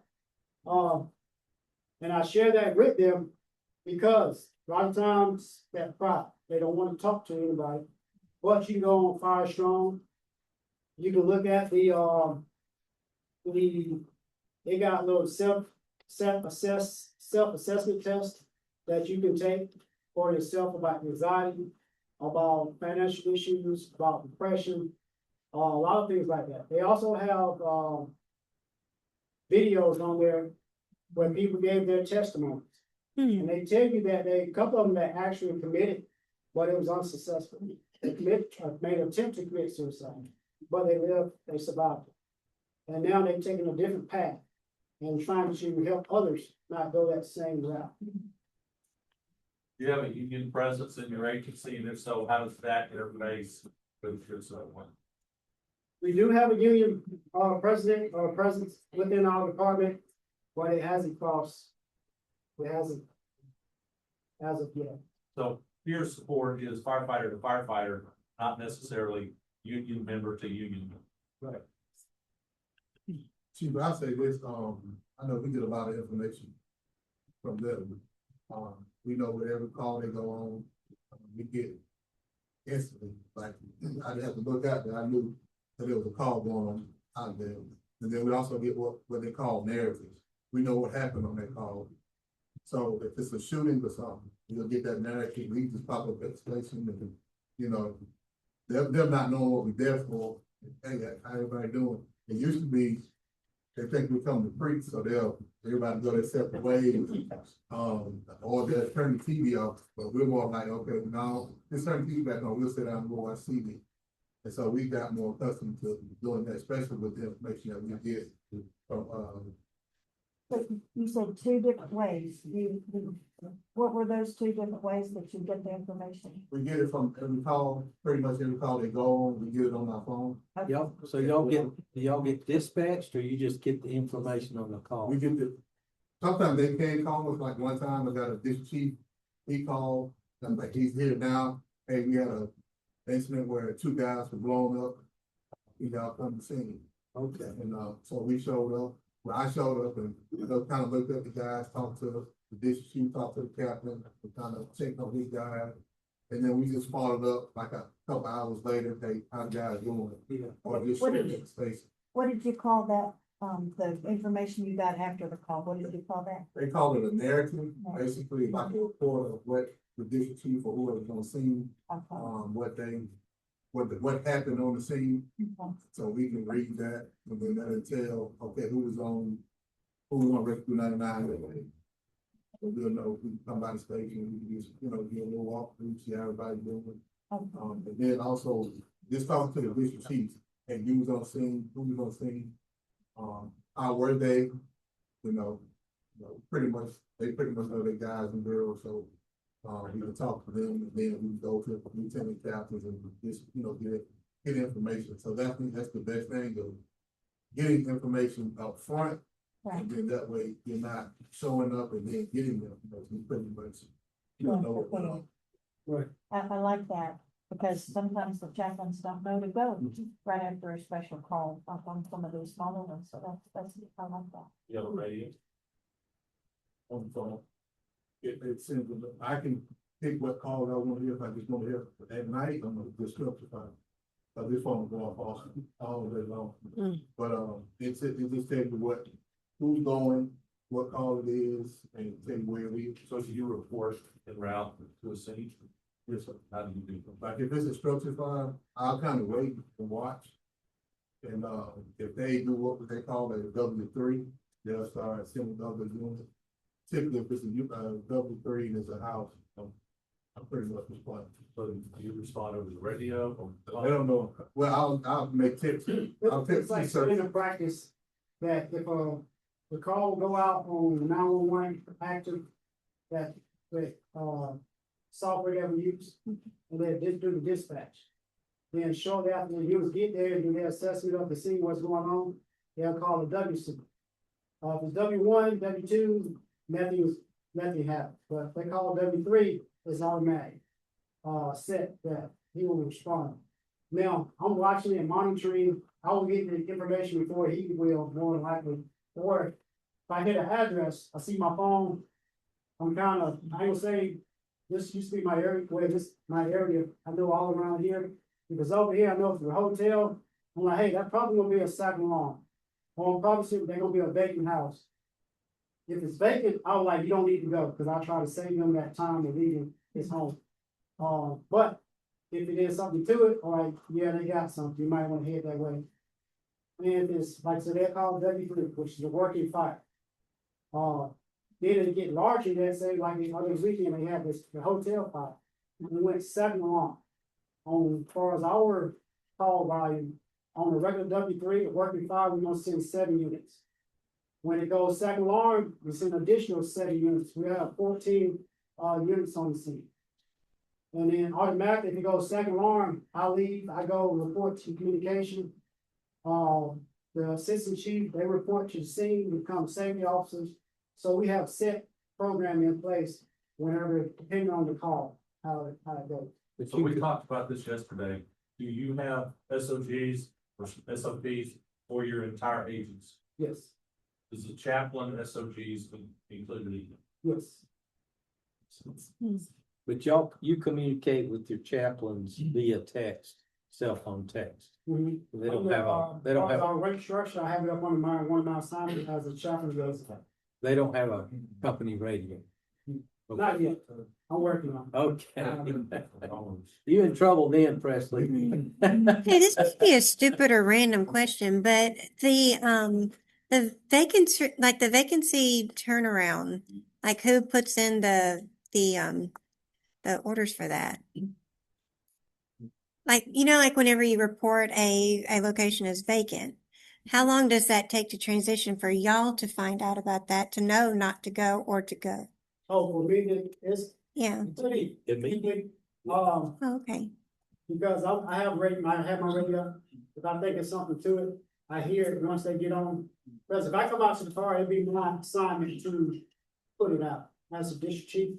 Mhm. I send out the narrative, once the first unit, arriving unit get there, they can establish very quickly whether the house is vacant or it's occupied. Oh, okay. We have a lot of, homeless in the house, so the house may be boarded up and vacant, but we may still find somebody in there. So Mhm. once they go in, the truck company do their primary search, they can be all clear. And then they, depending on how the inside of the house looks, they determine whether it's vacant or not. Oh, okay. And then you'll have, a lot of times you'll have the homeowner that will show up. And they still want vouchers and stuff from the, even though nobody's living there, Yeah. Oh, no. they still want to use the system. Wow, Very cool. wow. Hmm. So the chaplain respond to be that bridge of resources, because they gonna, get their information and pass it on to Red Cross in order for them to give them whatever support that they need. So that's how that whole system works. And then once we get there, we establish command, work the fire, get it under control. And then we'll have an area for the chaplain where he may be walking their way around, find out who's the owner of the house. Because now they know to go to him, they're like, hey, go see that guy right there. And they gonna come to him and he'll bring the information back to whoever the DC is on scene. And we'll just work all together, but we have policy and procedures, so everybody knows their role. So, like for instance, if you had a CPR process, your lead respond would the captain respond? No, only if they request. So if they have a regular general medical call that the box will go along. And say if it's like the little kid the other day. And they're themselves or the family is very emotional, their request. Hey, can we have a chaplain come by and pray for the family, pray for it, and he'll get that call. What about a fatality NBC? Not unless they request. But you go around and ask, but as peer, I can respond to the scene, I see, oh, that looks pretty bad, I'm gonna go over and check on the guy. I can do that. Or if he get the call volume, he get the call alert, if he wants to just go, he can go as well. To basically you call. If he feels that it's being necessary. I pretty much text him every on here to, you know, big call. He could say, well, it's really nothing for it. It's a, you know, I'll get his feedback. He listens to the radio, so I'll listen to him. If he say, yeah, it might be a good idea, go ahead.